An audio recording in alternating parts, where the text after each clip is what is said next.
Having picked up the cat in his arms, the boy notices that a huge truck is driving towards him. He thinks to himself that he never expected reincarnation in another world. While the girl watches him from the side and is horrified by what she sees, the guy only thinks, isn't this a preface to those Isekai? And decides everything, what will be as it will be. Sometime later, another world, the kingdom of Mervana. The princess sits at the table and then goes to the window, feeling something strange, and then says that it is her hero. Meanwhile, in the world where the guy almost got hit by a truck, he managed to dodge in time and not hit the guy with the kitten. The girl, seeing this picture, starts calling Yuma. The guy gets up and says he's fine, and so is the cat. Then he asks the cat to be more careful next time. After this incident, they walk down the street. The girl says that although she knew that he could jump anywhere to help in trouble, but this time he went too far. Yuma awkwardly rubs his head and asks her for forgiveness. In his defense, he says that his body moved on its own, and next time he will be more careful. But the girl was not satisfied with this answer, and she continued to scold him. In another world, the maids gather the princess, and one of them tells Alfina that the preparation of the transfer circle has been completed. The princess says that she understands everything and is happy that she will soon see the hero. The maid asks the princess if she is absolutely sure. The girl only asks Bertha not to ask her about this, because when they found out that the Demon King would be reborn, as a princess she must bring the hero, and they also cannot let the high priest wait, so it is time for them to move out. On the wall in the princess's room, there was a lizard with a third eye on its forehead, and it listened to their entire conversation. Meanwhile, the building is closed. Yuma is cleaning the pool and is not surprised that Kana is angry because the bus was really close. And he is very lucky. Returning to work, he notices that all he has to do is drain all the water. But suddenly he sees a magic circle above his head, and this puts him into a stupor. And from there comes out the princess with her maid. Alfina says she came for her hero. The guy still doesn't understand what's going on. The maid goes down to the pool, and the girl apologizes for the late introduction and says that she is the first princess of the kingdom of Mervana. But she steps outside the magic circle. She falls into the pool. Yuma immediately runs to her aid and asks if she is okay, but Alfina asks not to worry about her, but she knows martial arts. But as soon as the guy came closer to her, he immediately turned away. The girl did not understand what the problem was, and then saw that all her clothes were wet and all her underwear was visible. But then she continues and says that she should introduce herself, but the guy interrupts her, saying that she needs to change clothes because she might catch a cold. And then they begin to argue about what is more important to them, but the maid distracts them from the argument, saying that the princess should change her clothes. After all, it is disrespectful to meet the hero in such a form, and Alfina gives in. After some time, after throwing all her things into the washing machine, she thanks the guy, standing in just a towel, for these wonderful clothes. But the guy tries to explain to her that what he is holding in his hands is clothing, and what she is wearing is just a towel. But Alfin says that she can't bother him anymore, and that's more than enough for her. The guy still can't believe it, but he doesn't argue and decides to ask who they are and where they came from. The girl asks to forgive her rudeness. She is the first princess of the kingdom of Mervana, Alfin. The maid says that her name is Berta, looking away from the girl. The guy says that his name is Tsugari Yuma. All three realize that they have heard about each other somewhere. Then the guy asks why they came here. Alfin explains to him that she must bring the hero with her and asks if he will go with her. Yuma can't believe that he's the one, since he's just an ordinary high school student. Taking out the book, Berta says that all the heroes name exactly this reason, and then shows him a photo of the last hero, and his name was also Tsugari. The guy is not thrilled. Alfin says that this proves that he is a hero, but the guy knows that it is too early to talk about it. But taking Yuma's hand, she says that they need his power, and yet he cannot accept it. Then they decide to prove to him that he is a hero right now and take out the stone and explain that the one he points to is the true hero. Yuma is a little nervous about this, and the girl says the words, thereby activating the sacred stone. And then she asks the stone to point to the hero, stretching her hands forward, and the light emanating from it falls on Yuma. But now, he doesn't care much, because the girl is standing in front of him completely naked, because her towel fell. And Alfin says that he is a real hero, and it is not a mistake. The guy asks her to cover up. And the girl asks the maid, "There are no mistakes here," but she only asks the princess how she feels. At first, she doesn't understand why this question was asked, and then she sees a towel lying on the floor and becomes very embarrassed, and asks Yuma if he believes her now. He says no, and the most important thing now is for her to get dressed. Alphen begins to prove him wrong, saying that he really is a hero. Unable to argue with her any longer, the guy agrees and asks her to finally get dressed. The girl is glad that he believed her, and at that very moment, she falls into the guy's arms, falling asleep. Yuma says that it would be better to take the princess to the bed right away, and the maid asks the girl to wake up, since the guy is worried about her nakedness. While they were putting the princess to bed, sounds were heard from the bathhouse, which even caused Alfina to wake up. It was the demon queen, and she came to greet the hero personally, and the guy can't understand if he is really being bullied. The girl says that she is pleased to meet you, and her name is Lavinia, and at the moment she is acting as the new demon lord. All three of them had shock on their faces. Then the guy also introduced himself, giving his name, and the princess reacted quite sharply. Blocking them with herself, she blocked the demon lord's path and told her not to approach Yuma. She doesn't understand her indignation, because she is talking to the demon lord, but Alphen tells her that he is not the demon lord, he is a hero. Lavinia starts laughing loudly after hearing this, and then touches the princess and asks her not to seduce her. Alphen at this time tells Yuma to run away from the demon lord because she is hunting him. The guy just doesn't understand what's going on here. Then he blocks the princess with his body and asks Lavinia to stop. But the demon lord, coming closer to him, asks if he wants to play with her too, and then takes off her top part of her clothes. Yuma asks him not to take off his clothes so recklessly. And yet, the guy tells her that it looks like he really is a hero. Lavinia can't believe it and decides to see for herself. She points a crystal out of nowhere at the guy and the beam hits him, making it clear that he is a demon lord. Lavinia is happy because she was right. Then Alphen also decides to prove his case and takes out the stone. Now 2 beams are aimed at him. Both girls stand confused for a few seconds.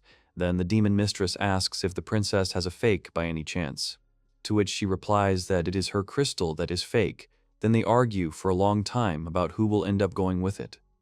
And the guy understands that this will not lead to anything good. After some time, an explosion occurs. The girls are still arguing, but there is almost nothing left of the princess's towel. And then she realizes that if they continue like this, they will not come to an agreement. Lavinia asks what the girl is proposing then.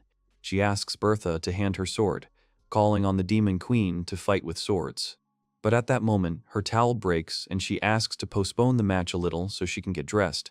After some time, the girl came out dressed and with a sword in her hands, warning in advance that Lavinia would not leave here invisible and asking her to get ready.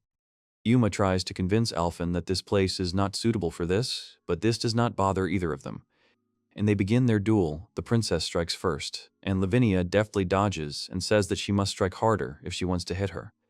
This pisses her off, and she starts attacking her harder.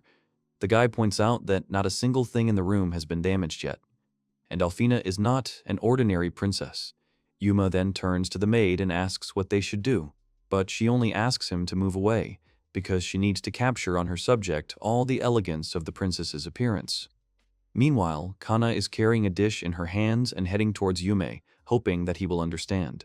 Entering the building, she asks if there is a guy there, but 2 girls run towards her, literally knocking her off her feet. Yuma catches her in time, as well as her prepared meal, and then asks if Kana is okay. He then tells the girls to go outside. The princess puts all the blame on the demon lord, saying that she is just running away.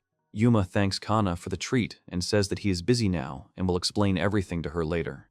And the girl was left sitting alone on the floor, not understanding anything at all. Meanwhile, the girls continued their fight on the street. Alfina tells Lavinia not to run away, but to start fighting.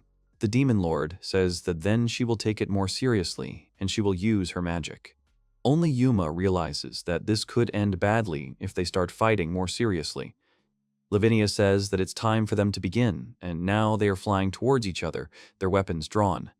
But the guy didn't even let them get close to each other. He stood between them and asked them to stop.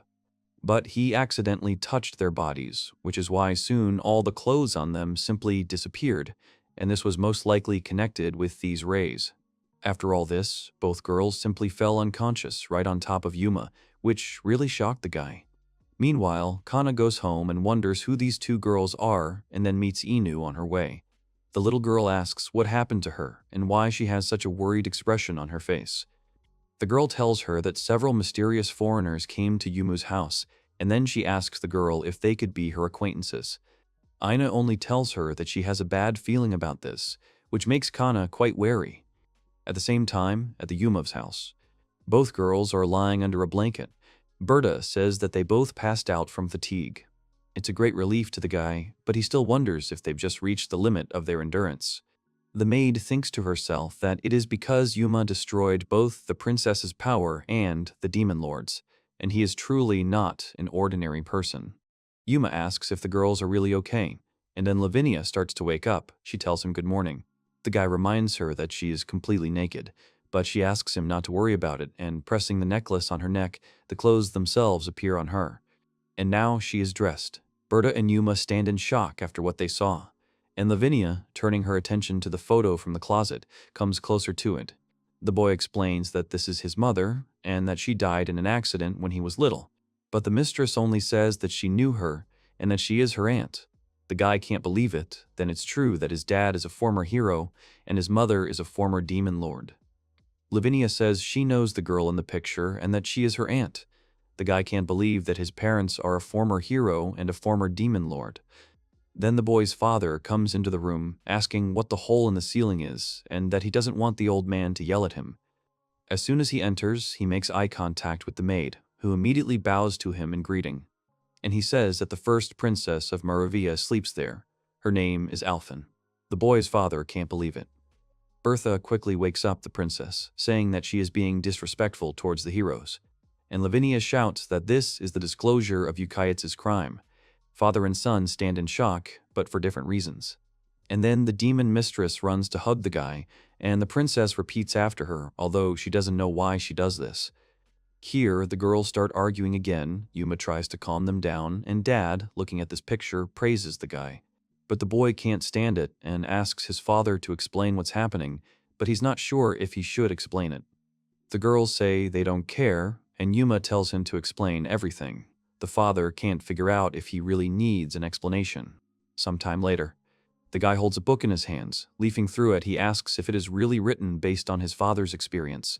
The father says that this is exactly how it is, and that it is the promised development, but the strangely chosen description and the fact that it was turned into an anime is a result of the real world. The boy begins to understand what is happening and says all the actions out loud. Berta adds that, at the very end, his father was absorbed by the Demon King when he killed him. Although she never thought that this could happen, Yuma only says that they were lucky to return to Japan, otherwise he would not have been born. The father agrees with him, but then Lavinia joins the conversation and says that the boy's father was having fun with the previous Demon King. He, in turn, does not believe that the king had relatives. The princess says that it is true. If the Demon King is transferred with him, then he could be finished off there. And she doesn't understand why exactly they became a couple. Yuma's father tries to justify himself, but he doesn't do a good job of it. Berta says that if his father was originally in cahoots with the Demon King, then it makes sense. And the man is only surprised by her intelligence and says that he will tell them everything, and this time he will be honest. But they had their own circumstances for this, and sometimes the chosen person has to make a difficult choice. Some time ago, Yuma's father says that the Demon King is his favorite type, and then after playing with her for a while, he left for other women. The boy and the princess sat there, completely shocked by what they had heard. Then Berta asked if what he had said was a pretense. He says yes, because the holy sword was used to pierce the Demon King, and then he ran into the magic circle. And yet the boy does not believe it, but his father tells him that he had no choice because he could not resist. Yuma tells him that this is not an excuse at all. Then the maid says that in that case this fact should not be known to the people, and the princess should remain silent.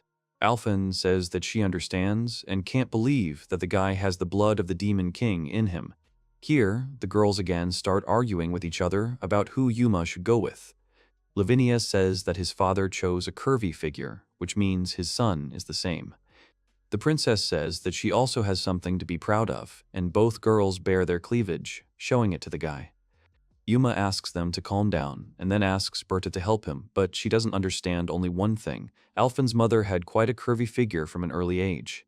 But he tells them that this does not mean that they are better. Then the princess comes to him and says that her mother's forms could not win. This made the girl very sad. The guy stops the girl, asking them to stop this argument because he doesn't judge girls only by their cleavage. This makes the princess very happy, and at this time the father asks Yuma if Kana doesn't have big curves. And he says that lovers of curvy shapes are attracted to good curvy shapes, and this is the psychology of the world. The boy asks his father to be quiet because he is tired of listening to this. Lavinia asks why Alfina doesn't give up and go home because she must be tired. But the princess asks the demon lord not to distort her name and call her correctly, and in order to fulfill her mother's wish, she cannot give up the Yums. His father says that it is not like that at all, and that she was previously in love with a knight. Bertha confirms his words, adding that he was a former knight of the order. Here Yuto, that is, Yuma's father, says that if it comes down to it, she would have been more than happy if she had not been forced to get married. The princess, turning to the protagonist's father, asks him to be silent. Yuto immediately stops speaking. Lavinia reasons that since Alfina says she's not leaving, what can she do with Yuma to open up to him? The princess is confused by the question asked and does not know what to do, but the demon mistress did not waste time and, coming closer to the guy, began to touch him below the waist, saying that she can do a lot of good for the Yums, and the guy says that Lavinia has gone too far and it's time to finish. The second girl also starts to cling to the guy. Then the princess speaks, turning to Bertha, so that she lets her know what exactly a lot of good means and how exactly to do it. Yuma just shouts that Alfina shouldn't do this to him. Then the princess asks if that means Lavinia is better than her, although the girl hasn't even shown anything yet. Yuma says that's not what he meant at all. The boy's father just watches from the sidelines and says that she has a great character with all her rivalries and all, and that it could make for a great new story. The princess, almost in tears, asks Bertha to tell her what to do as soon as possible, but the maid only asks not to involve her in this. At this point, Lavinia intervenes in the conversation and tells Alfina that she doesn't need to do this. And then she puts her hand down the guy's pants and declares that Yuma will be hers. The guy stands in complete shock, not knowing what to do. Lavinia asks the boy how he feels. He doesn't understand what she's getting at. Alfine is very stressed out and doesn't know what to do. And then she says that she can't help herself, and she will use her last method, and it is Merowane-style magic. She takes it and also puts her hand in the guy's pants. He can't believe that she just takes it and copies all the movements of the demon mistress. Then the princess asks how about it, because she could do it if she was more serious. But suddenly, Alphen felt something and asked Yuma if he had something hidden in his pants. He asks the girl to stop touching him, and Lavinia interrupts, saying that she wants to touch it too. The protagonist is shocked and asks them both to calm down, but Alphen asks her not to pour too much, and Lavinia does the same. Then they both start arguing with each other about whose Yuma is. Once on the floor, the girls continue their argument, and Lavinia says that Alphen won't be able to handle it. The princess is not stopped by this, because if she says so, then she will definitely not give him to the demon lord. The girls begin to argue even more, switching to screaming, and the guy, lying under them, asks them to stop doing this. The boy's father is filming the whole thing on his phone and says his son is just amazing. And Berta is standing there with a video ball and asks Yuto if he's sure he doesn't want to use the 18+ designation here. And then suddenly Kana comes into the room and says that she thought that if these girls stay, they should eat something. But before she can finish speaking, she notices a guy with 2 girls on top of him. He rarely gets up, pushing them aside and trying to explain to Kana that this is all just a misunderstanding. But the girl just starts to get angry and doesn't understand how this can be called a simple misunderstanding. After all, in every sense and purpose, these are some of the best dorayaki, or to be more precise, Ueno Usamiya dorayaki.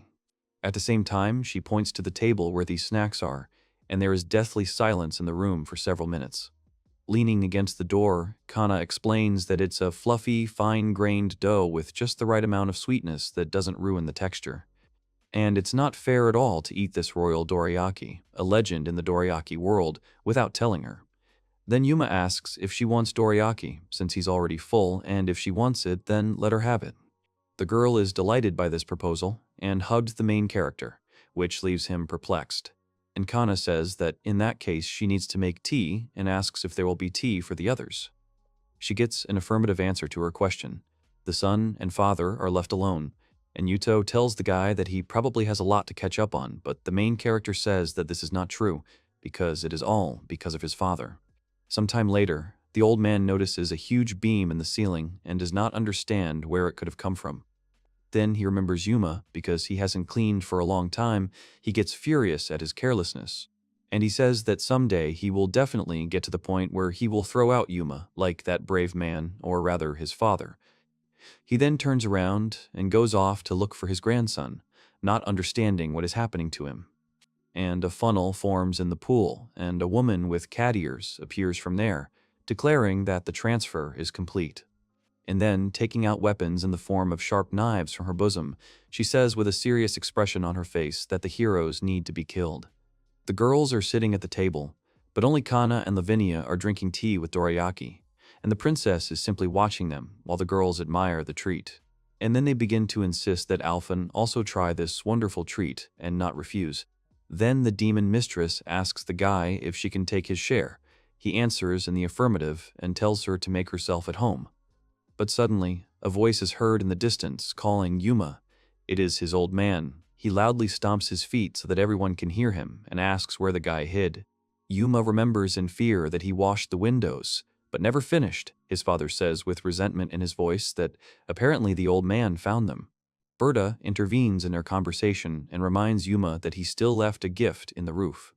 The guy jumps up abruptly, saying that he will be back soon, as he understands that the old man will not leave it that easily.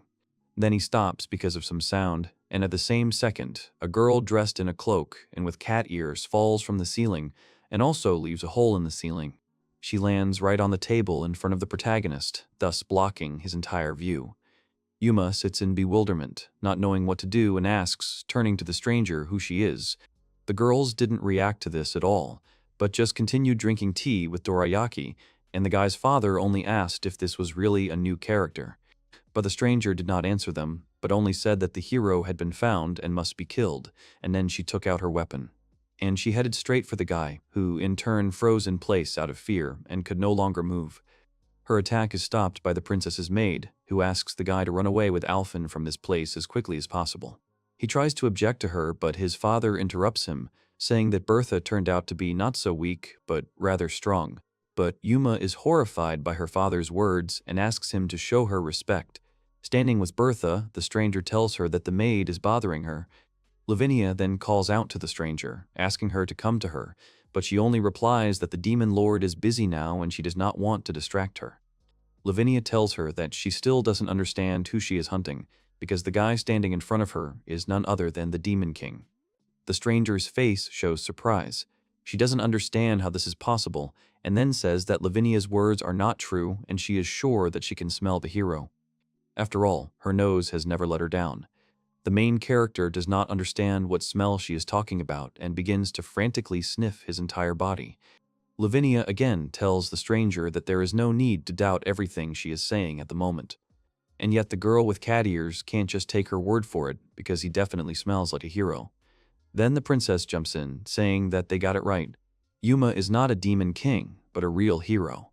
She said all this with her head held high. Then Berta, turning to her highness, says that she was just about to take the princess out of her comfort zone. But she can't believe that she already has something to say. Then Lavinia goes to the stranger on one side and says that this guy is the Demon King. Alphen also doesn't waste time and approaches her from the other side, claiming that the guy is a hero. The girls continue their argument, each insisting on her own, while the stranger stands there and doesn't know what to do or who to believe. Then Bertha intervenes in their argument again and tells her highness that now is not the right time for such conversations. The stranger, noticing that the maid was distracted, decided to take advantage of this moment and pushed her back, but Berta did not expect this at all. Then the girl with cat ears walked towards the guy, grabbing him. They headed outside the room, thereby breaking the window and flying outside. But the girls did not expect that something like this could happen, and the stranger, holding the guy by the collar and flying out of the window, headed in an unclear position. All three girls went out onto the balcony and couldn't understand where they were going together, But the stranger and Yuma were getting further and further away from them.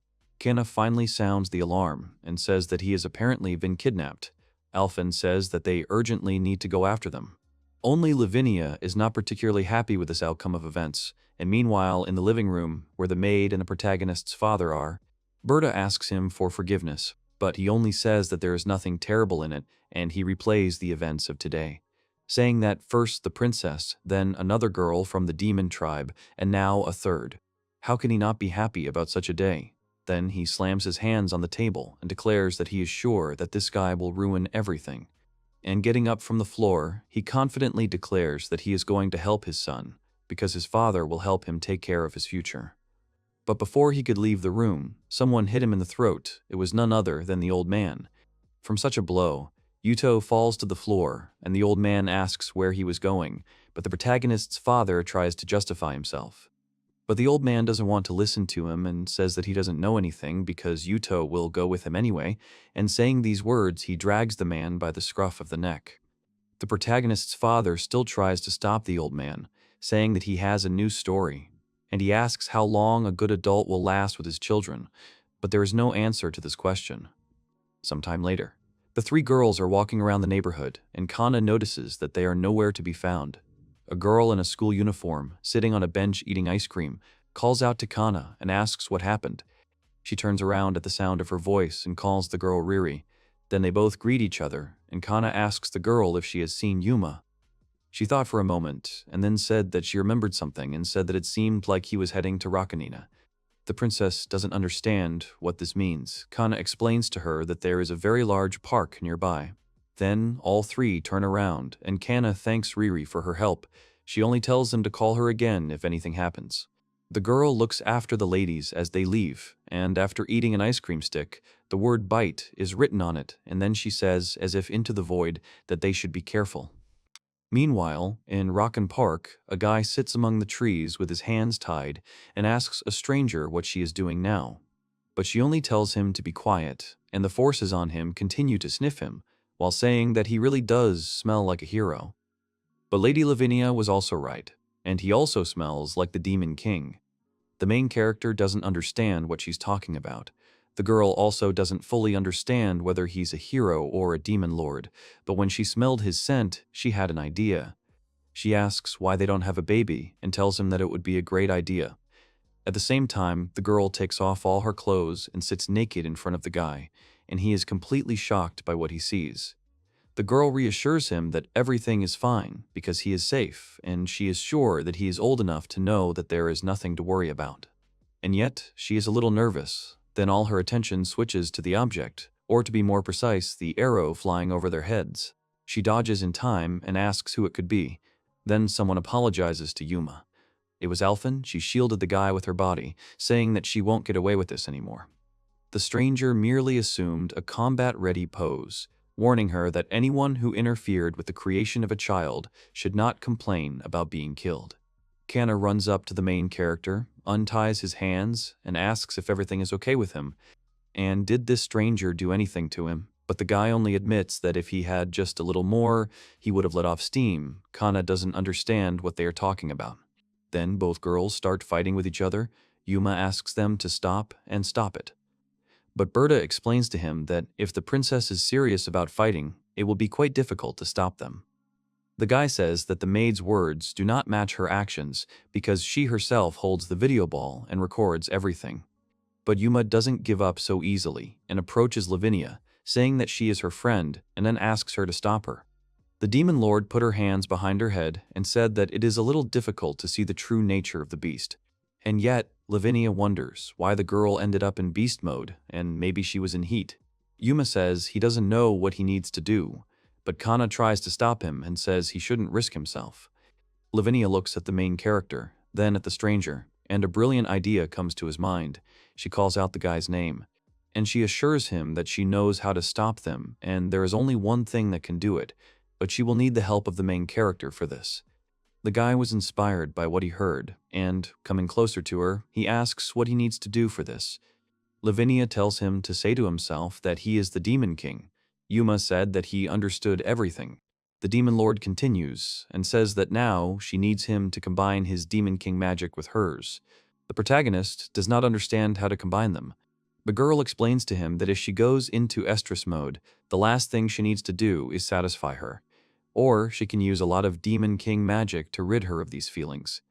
But the boy still doesn't understand how to do it. The Demon Lord reassures him, saying that everything is fine and all they need to do is show her the power of love between him and her. Yuma says he doesn't care how to do it if she says so. The Demon Lord asks for his forgiveness, then tells him to just be patient for a minute. But she doesn't understand whether he is uncomfortable doing this to her or just ashamed, but she reminds him that he is doing this to save both of them. After such speeches, the guy confidently declares, turning to Kana, that they must help them. The girl is shocked by these words. And the main character says that it's time for them to start. And while both girls are fighting, Yuma grabbed Lavinia's neck and asked her for forgiveness. But she tells him that he cannot transmit magic in this way alone. The guy asks her for forgiveness and does not know why nothing works for him.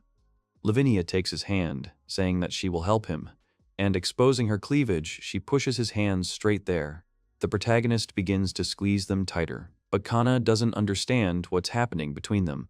The guy explains to her that he's just trying to help them both, so he tells the girl not to worry about it. But Kana doesn't understand if Yuma will go crazy if he doesn't take care of them. But she gets nothing in return because the guy is too busy. And Lavinia keeps saying that it's amazing and she wants more, asking Yuma for it. And she lowers one of his hands, just below his waist, and Kana, watching all this, burns with shame and says that Yuma is already becoming such a grown man. Lavinia tells him to continue and do it again. The guy does so, which gives the girl even more satisfaction. Meanwhile, the girls continue their battle, not paying any attention to them. Alphen only thinks to herself that she did not expect this stranger to be as strong as Lavinia. And he is already preparing to dodge her blows again, when suddenly the main character shouts, asking Alphen to step aside. The girl doesn't understand what's going on, and Yuma just says that it's finally going, and it's the power of the Demon King's love emanating from these two, directed at the warring girls. A huge heart flies at a stranger and knocks her off her feet, but she, in turn, cannot believe this nonsense. And that she was knocked down by magic with such a funny name. Kana and Alphen watch what is happening with their mouths open because it shocked them. Sometime later. It was already dark outside, and Yuma's father continued to hammer nails into the roof, thereby repairing it. And, at the same time asking why this is happening to him, but the old man only urges him on, telling him to hurry up and finish this as soon as possible, because it's already getting dark. Meanwhile, everyone is in the living room. A stranger is lying at the protagonist's feet, and Alphen says that she is completely confused about everything. The girl with cat ears explains to her that she cannot do her job because she is useless and has nowhere to go but back. And from now on, she will live on Yuma's lap. But the princess declares that she cannot say that because Lavinia can say exactly the same thing. But turning around, he realizes that the girl is not there. And Berta explains to her that Miss Lavinia went to visit Kana. Since the girl prepared a delicious dinner, the mistress of the demons could not refuse. And yet the princess tells the stranger not to interfere, but she does not listen to her, because she has long ago decided that she will spend the night here. Alphen pierces her with his gaze, and grabs her by the scruff of the neck, telling her to get out of here. Berta, watching this, only says that the princess is too petty, and the stranger declares that she and Yuma are inseparable. Only the guy sits in shock. The main character is sleeping soundly in his bed. Most likely he is having a good dream, as he is drooling. He expects absolutely nothing, but suddenly the door to his room opens and the princess sits on her knees, greeting Yuma. But this didn't wake the guy up at all, and he continued to sleep just as soundly. But as soon as Alphen looked at his sleeping face, she decided not to wake him up and give him the opportunity to sleep longer. Then she notices something strange, or rather some kind of lump under the blanket, and the girl cannot believe herself. After removing the blanket, this stranger appears underneath him, and she lies close to the main character, hugging him.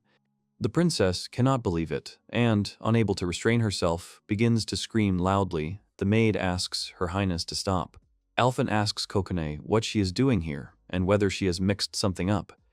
Having woken up from her scream, the stranger only asks her to stop these strange accusations against her. After all, she had already told her more than once that this was Kokone's house. Alphen tries to pull the girl away from the guy, but she clung to him very tightly. The princess does not understand what kind of accusations these are, and Kokon only asks not to disturb the main character while he sleeps, hugging him along the way. Waking up because of this noise, the guy asks what these two are doing here. As soon as he woke up, the princess immediately left the stranger, sat down further away, and said that nothing happened. And then, with a smile on her face, she wishes him good morning. Kokone is watching all this and asks the guy not to let himself be deceived by her sweet words. Yuma just laughs lightly and asks what the girl with cat ears is saying. Some time later, after everyone has woken up, they are all in the living room, each busy with their own business. Yuma then asks everyone how long they plan to stay at his house, which takes the princess by surprise, and she asks if they were too intrusive for the protagonist. The guy tries to justify himself by saying that this is not true at all. He was just wondering if it was normal for a princess to stay in such a place and live in such conditions. Alphen confidently states that he has nothing to worry about because she has sisters she can rely on. After all this, the guy declares that he does not plan to go with them to another world. This stuns the princess. She cannot believe what she heard. She tries to wake him up, but the maid immediately stops her, saying that it will be very bad if she continues to ask him to come so persistently. Although this upsets her, a thought comes to her mind and she says that she finally understands. After all, besides Yuma, she has another very important mission that she must complete, and that is the return of the sacred sword. The guy is surprised and then asks what this sacred sword is and if it can be the hero's sword. Alphen says that he understood everything correctly and, in fact, this sword should belong to the main character. Yuma says that he will then ask his father about it, and just then, Yuto appears from behind the door, and he says that now he understands what the guys were talking about, but he rushes to upset everyone and says that he lost that very sacred sword. Yuma and the princess cannot believe it, because such a thing is simply impossible. But the boy's father isn't finished and says that he's also lost the demon sword. Lavinia just sighs, trying to pretend that she cares and continues to do her own thing without being distracted from reading the book. The main character becomes furious and, coming closer to his father, tells him that he can believe that his father is capable of losing such a precious thing. And in the end, he adds that he is too reckless. Yuto asks his son to calm down and listen to him first. And first of all, when he and his mother returned to this place, they were broke. Some time ago. Holding tightly to her husband, they leave this world and go back to their home. But in the end, they teleport over a pool in which healthy men with almost no clothes are stuck in the bath. Yuto is happy that they are back, and then he notices that he and his wife are standing there completely naked, and all the men's eyes are focused on her. The girl is happy that they did it, and their successful transfer, and Yuto just tells all the men present at that moment not to look at his wife. Present day. The protagonist's father says he is surprised that they all managed to move to this world with their clothes. The maid explains to him that teleportation magic has improved greatly since then. Still, Alphen wonders where the sacred sword is in the end. Berta says she is sure that the sword is not in a parallel world. Then Lavinia asks if that means the sword is somewhere in this world. The princess wonders why she speaks about this as if it does not concern her at all. Lying on the floor, leaning on her elbow and leafing through a magazine, the demon lord says that everything is simple, because the demon sword should fly to the demon king as soon as he calls for it. Then the princess says that if this is so, then this means that the sacred sword must also be here if the hero calls upon it. But the boy's father intervenes in their conversation, saying that they have already tried to do this, but all their attempts were in vain, and even when he and his wife tried to call him, nothing worked either. And then a brilliant idea comes to all three of them, and everyone immediately looks at the main character, and he, in turn, does not understand what is happening to them and what they want from him. Some time later, everyone went to the backyard and watched Yuma expectantly. He says he will start with the demon sword. Lavinia only tells him to try hard. The princess, sighing heavily, says that there is nothing to be done since they decided it by lot. The guy takes action, sticking his hand forward. He summons the demonic sword Lavador, and then says that as the Lord of Darkness, he orders him to come into his hands and obey him. But absolutely nothing happens. The current demon lord starts laughing loudly, saying that this is such a shame. And the princess is just perplexed by what is happening. The main character says that it is quite difficult, and he thinks whether he should try to summon the sacred sword. Alphen immediately perks up and says that this is exactly what he should do. The boy knows this and then holds out his hand again, calling upon the sacred sword of Faria, saying that as the Lord of Light, he commands it to come into his hands and obey him. And again, silence. Absolutely nothing happened. Lavinia becomes even funnier from what is happening. Meanwhile, Kana came to Yumu's house and actively searched for him in the living room, but did not notice anyone there. She doesn't understand where everyone is, because she spent so long preparing the dishes she brought with her, and then she notices something in front of her and it shocks her. Kokone notices something strange near the door. Lavinia notices that the girl is acting strange and asks what happened. But Kokone doesn't listen to her at all. She goes to the door and opens it, causing Kana and the food containers to fall forward. Yuma sees the girl fall, but does not have time to take any action and remains simply standing. Berta and Alphen are also looking at what is happening with surprise, but only Lavinia is calm, like a boa constrictor in this situation. With her tentacles, she will save Kana from falling. The girl did not expect to be caught. And the demon lord tells her that she is very frivolous, and then asks if she is hurt, but in response to this, the girl only thanks her. And Kokone picked up the food containers and had already managed to open them and sniff them, realizing how delicious they smell. Hanging upside down, Kana asks what they are all doing here. Are they really going to make something delicious again without her? The protagonist only asks her to go down, and only Berta clarifies that, as she thought, Yuma was unable to summon the sacred sword. The princess approaches the demon lord, asking her to get dressed, because she is embarrassing the guy with her appearance. And noticing that Davinia is not looking at her, he asks if she is listening to her. But she's only watching the dialogue between Kana and Yuma. Where a girl asks a guy to turn away because he's acting weird, Yuma tries to convince her otherwise. Meanwhile, the children leave the abacus club. Usagi says goodbye to the teacher and then goes home with her friends. But their paths diverge, so she goes on alone and passes through a busy street where there are a lot of people, but a second later, they all disappeared.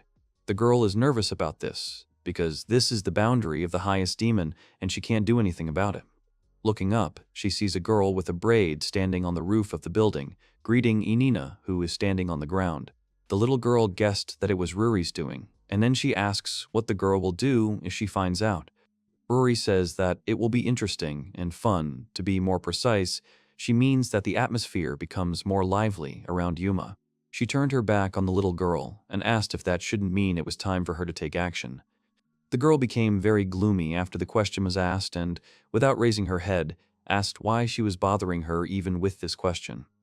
But Ruri is not at all bothered by this, because she is having fun with what is happening and asks if she is not given the opportunity to be loyal after all. After all, in their past life, they took an oath of allegiance. She calls the girl Maui and asks if she is saying everything correctly, but the girl is not at all happy about it. Meanwhile, in the kingdom of Nirvana, the girl is in a great hurry with her maid. Her face is very gloomy and not happy. One of the servants decides to stop her, calling the girl Rilfi and asking her to stop for at least a minute. But only her maid turns around.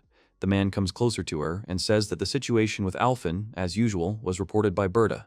And she doesn't have to go there. These words make Rilfi very angry, and she says that she was against the idea of sending her older sister there from the very beginning. And this is the duty of the princess of her country for all time. The man does not stop and continues, saying that this is a great reason for her to act like a princess. But she shouldn't go there, because his little sister will be more than enough to deal with the demon. The maid Rilfi asks Alphen to tolerate the hero's behavior for a little while until she gets there.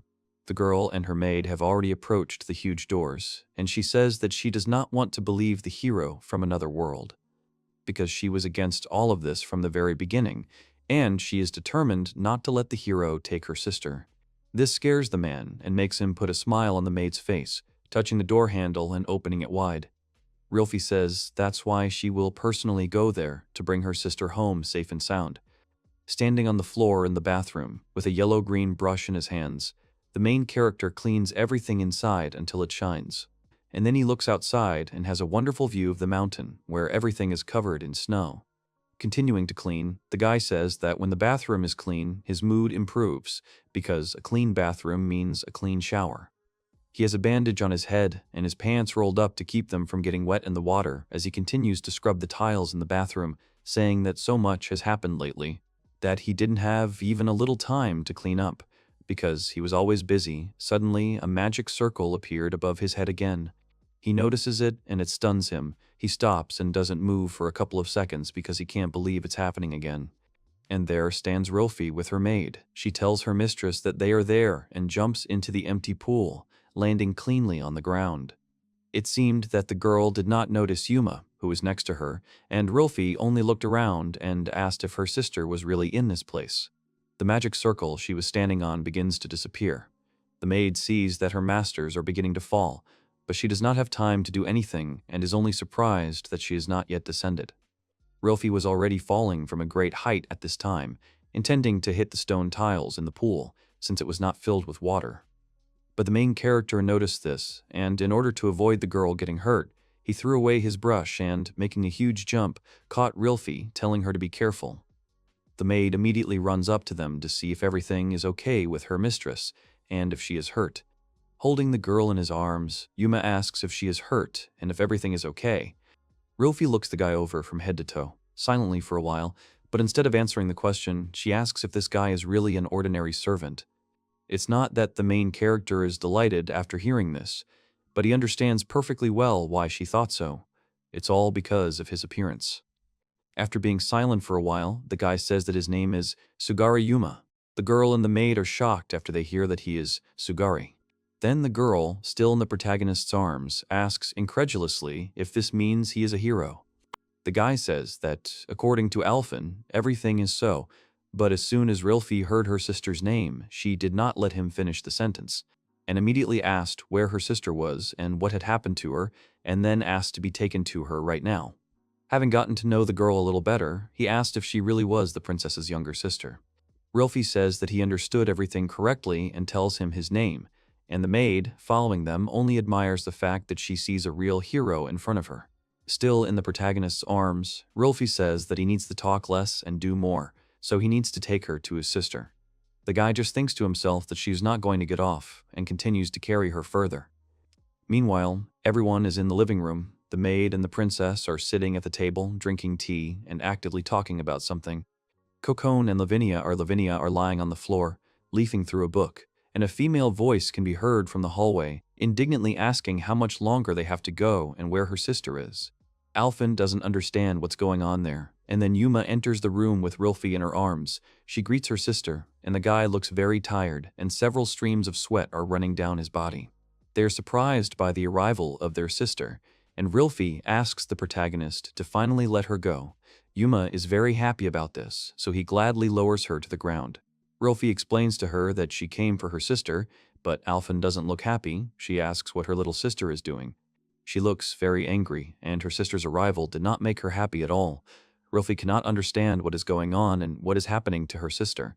Alphen stands with tears in his eyes and asks why Yuma is holding her in his arms, because it is so unfair. And when the younger sister gets ahead of the older one, it's the same betrayal as if she secretly slipped her a hated side dish consisting of meat and carrots for lunch. But Rilfi, with a serious expression on his face, explains to her that she is a princess, and princesses can be carried in one's arms as much as one wants, and she does not understand the reason for her hysteria. Alphen's face immediately changes, and she starts to glow with happiness because she forgot about it for a second.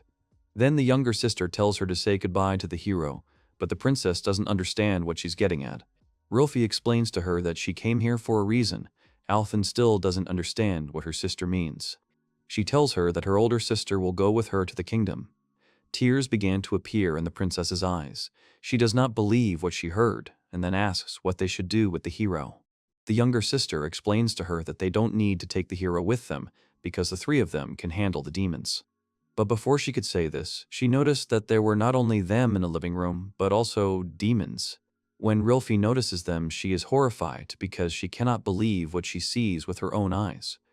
The girl doesn't understand what they are doing here, and Lavinia, lying on the floor, asks with a grin if she really just saw them.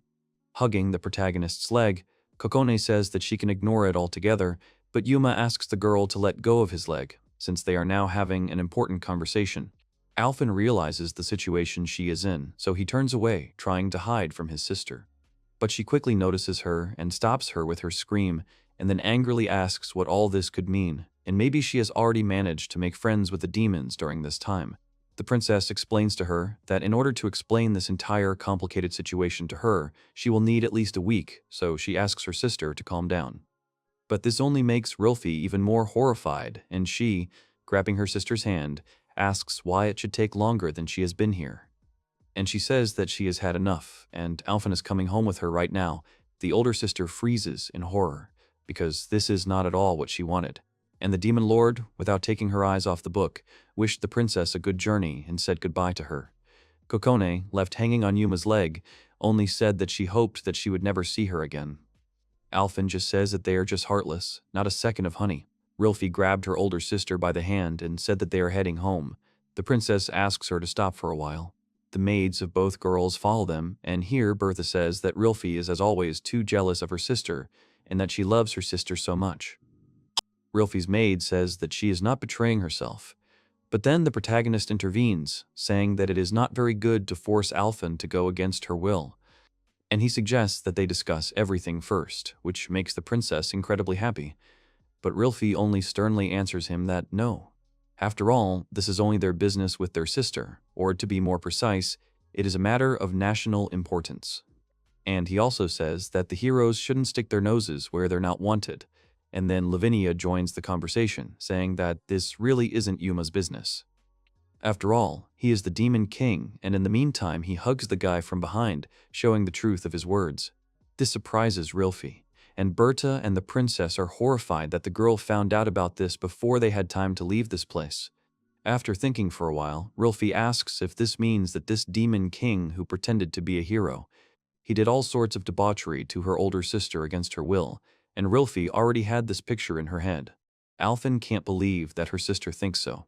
Yuma doesn't understand why the girl could think such a thing, because he didn't even give her a reason. But Rilfi's anger does not subside, and she continues, saying that she will take revenge for all the suffering he caused her sister. This does not please the protagonist, and he asks the princess to explain to her sister that this is just a misunderstanding and that she is deeply mistaken in her judgments. But Alphen asks Yuma to stop, reminding him that he had previously studied every curve of her body in detail, and she could not call this a misunderstanding. The guy screams, saying that this is exactly the complete misunderstanding that he would like to forget. Boiling with anger, and after all she has heard, Rilfi asks her older sister for permission to allow her to avenge her.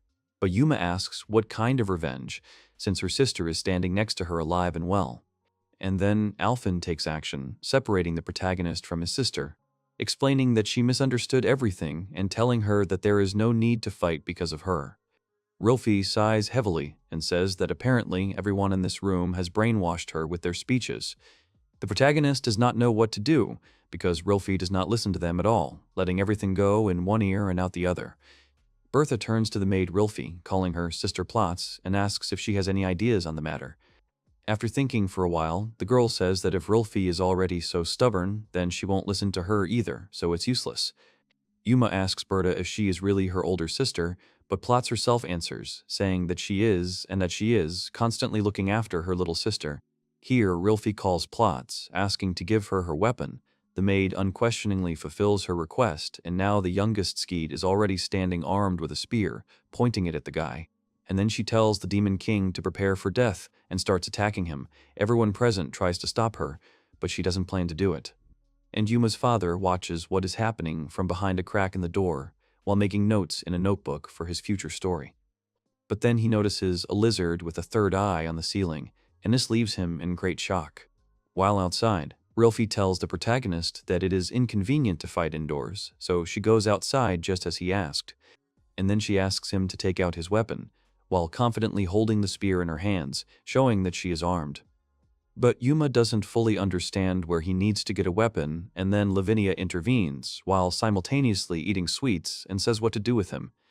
A smirk appears on her face, and a piece of her clothing is sent in a direction unknown to all of them, and then a second later she holds a sword in front of her. And he hands it to the guy, telling him to use it in good health.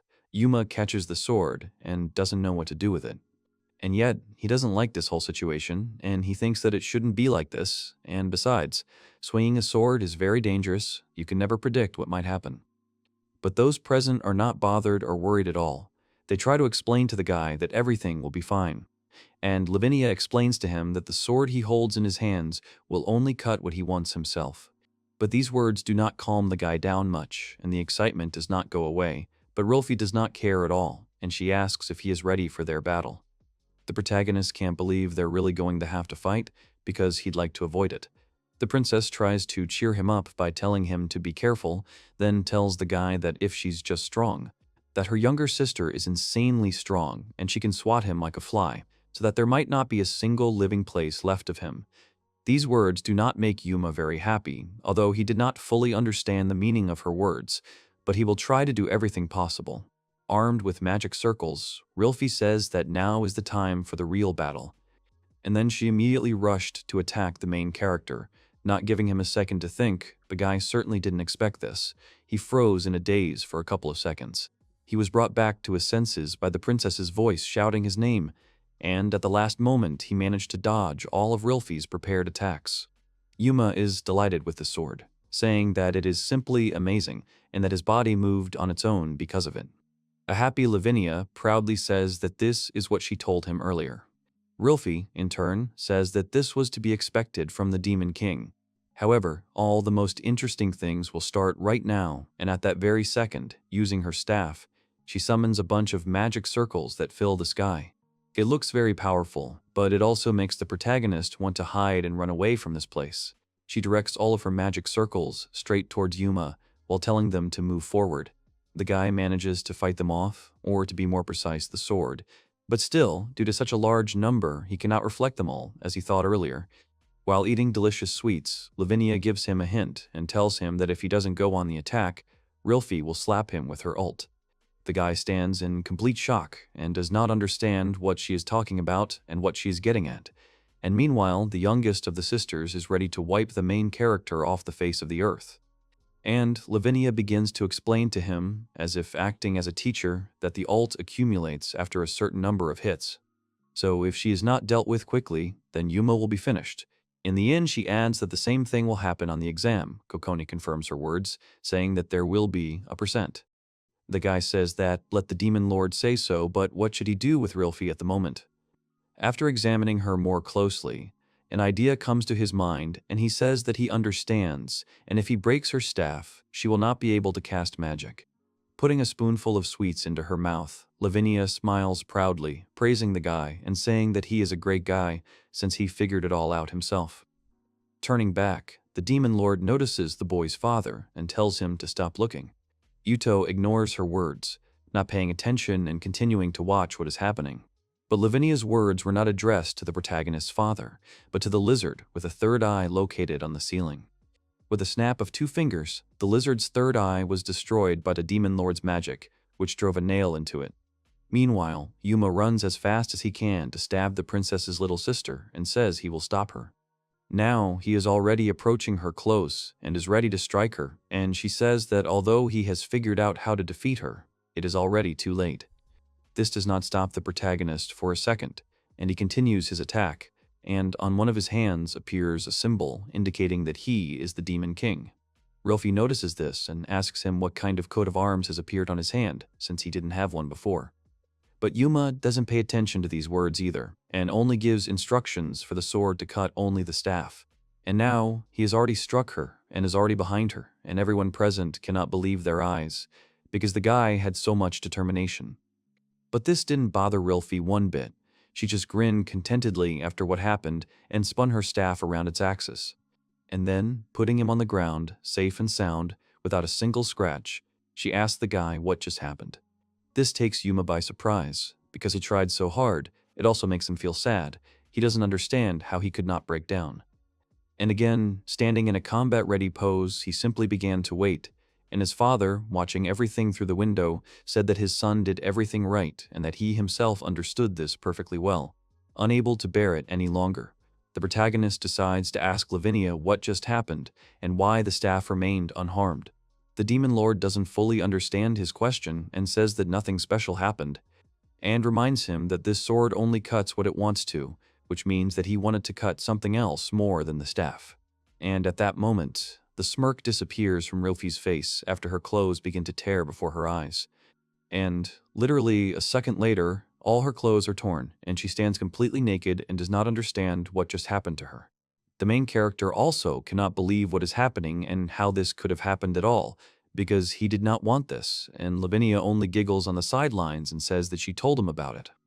Yuma immediately tries to justify himself to the girl, saying that she misunderstood everything because he was simply trying to break the staff. Lavinia says that they already know everything, so the guy doesn't have to be shy, but he just asks not to interpret his words in their own way. And Rilfi doesn't listen to them at all, but with each passing second, she becomes more and more angry and furious. After a long silence, she says that this is it, just like they all tried to leave her like this. A second later, she calls Platz to take action. The maid understands what she is getting at, and at the same second sends 3 pieces of paper to her mistress. And all 3 of these leaves cover the most important parts of Rilfi's body, and the girl only tells the guy that he really is great with a sword. However, their battle is not over yet, but the guy tries to explain to her that in this form she is out of the game. Here, the girl is suddenly distracted by someone, angry by name, because of which she turns around. And at the same second, a towel is thrown on her. It was the older sister, who was trying to take care of the younger one, and then tells her to stop, because she shouldn't continue to make herself look so horrible. But to this, Rilfi tells her that she is of course grateful that her sister cares about her, but that won't stop the girl. After all, her body is worthy of respect, and then asks if even one corner of her body can be called ugly. Alphen tries to explain to her that this is not the case, and it does not make much difference, so he asks her to get dressed. Rilfi finally says that maybe she really is ashamed that the Demon King is looking at her in such an indecent manner. The princess says that everything is not like that at all, and begins to explain to her that Yuma is half Demon King and half hero. This takes the younger sister by surprise, and she doesn't understand what kind of nonsense her sister is talking about, because this can't be true. And then Berta takes matters into her own hands and begins to explain to the girl that the main character was born from the love of a former hero and a former demon queen. And he has the characteristics of both his parents, that is, the demon king and the hero. So Alphen told her everything correctly. Rilfi can't believe it and stands there in disbelief for a few seconds until leaves start falling from her body, covering everything that needs to be covered. Then she asks them again. After all, he still can't believe it. And now, sometime later, everyone is sitting in the living room again, and after Rilfi tells him about the whole situation in more detail, the younger sister asks why the older sister didn't tell her about this before, since it's such an important thing. The guy interrupts their conversation, asking if it wasn't Rilfi herself who didn't want to listen to anyone from the very beginning. Alphen only turns away out of shame and asks his sister for forgiveness. And then Rilfi begins to think that if he only has half the power of a hero, shouldn't this mean that he has never met the royal family? Her maid asks if the girl is too rash in her judgments. After all, it could be that he turns out to be not half a hero, but a whole one. Rilfi analyzed everything that was said to her. And then she said that everything was clear here and they would not be able to avoid problems if the guy fell into the hands of demons. And then she suddenly stands up, saying that so be it, she will take Yuma under her strict leadership, and in the meantime she begins to hug the guy, pressing him to herself. Alphen is not happy about this and says that she will not let her sister take the main character away from her just like that. Rilfi did not expect her sister to become so serious. The demons in the back are having fun, making even more noise and encouraging the girls with their screams. After some brainstorming, Rilfi comes to the conclusion that her sister really wants to mate with Yuma herself. This makes Alphen blush. She didn't expect her sister to say something like that. Only Yuma doesn't understand what they're talking about and what the word mate means at all. His father sits down next to him and whispers in his ear that this word means having children. This leaves the guy in shock, and he sits there without moving for some time, and Rilfi continues and says that this will not happen.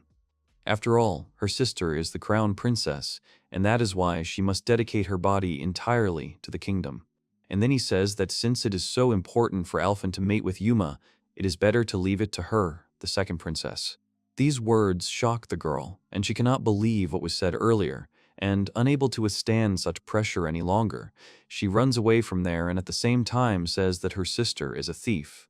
Rilfi sighs tiredly and says that if everything were as she wanted, then they could live in peace and quiet, and does not understand that her older sister might not like it.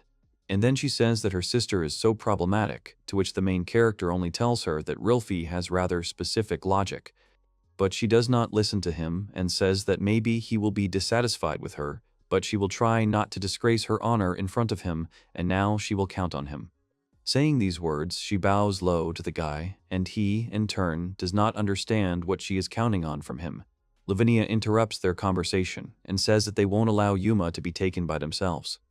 Kokone also joins the conversation and says that she will stay with the protagonist forever, no matter what. And then Rilfi realizes that until recently this was only his and his sister's business, but now everything has changed. And she sees no point in arguing with demons over nothing. Yuma sits in shock because she decides his fate for him. Shaking hands, the second princess says that now the main character will be under their control and under the control of the demons. These conditions suit Lavinia, so she simply agrees with her. And the boy's father only praises the second princess, saying that by making an agreement with the demons, it is possible to maintain the balance of power and that this is very clever. But Plotz explains to him that all this is boring only to limit the hero, and also to control Alphen's behavior, and this is something his father did not expect to hear. And so the three girls stand nearby and decide what day they will come and spend it with Yuma. Meanwhile, in the Demon King's castle, several important figures are gathered around a large table, watching the ball that shows Rilfi and Yuma's fight.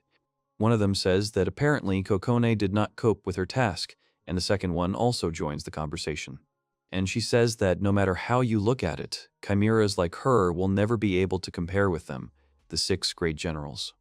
And so the demon in glasses says that, in addition to everything else, Lavinia needs to sort this matter out, continuing to take a wait-and-see attitude. Looking at the door, the demoness with horns says that, in all likelihood, one of them will still have to go there personally. And if only the best general, Rorogades, had been with them at such a time, things would have been much better.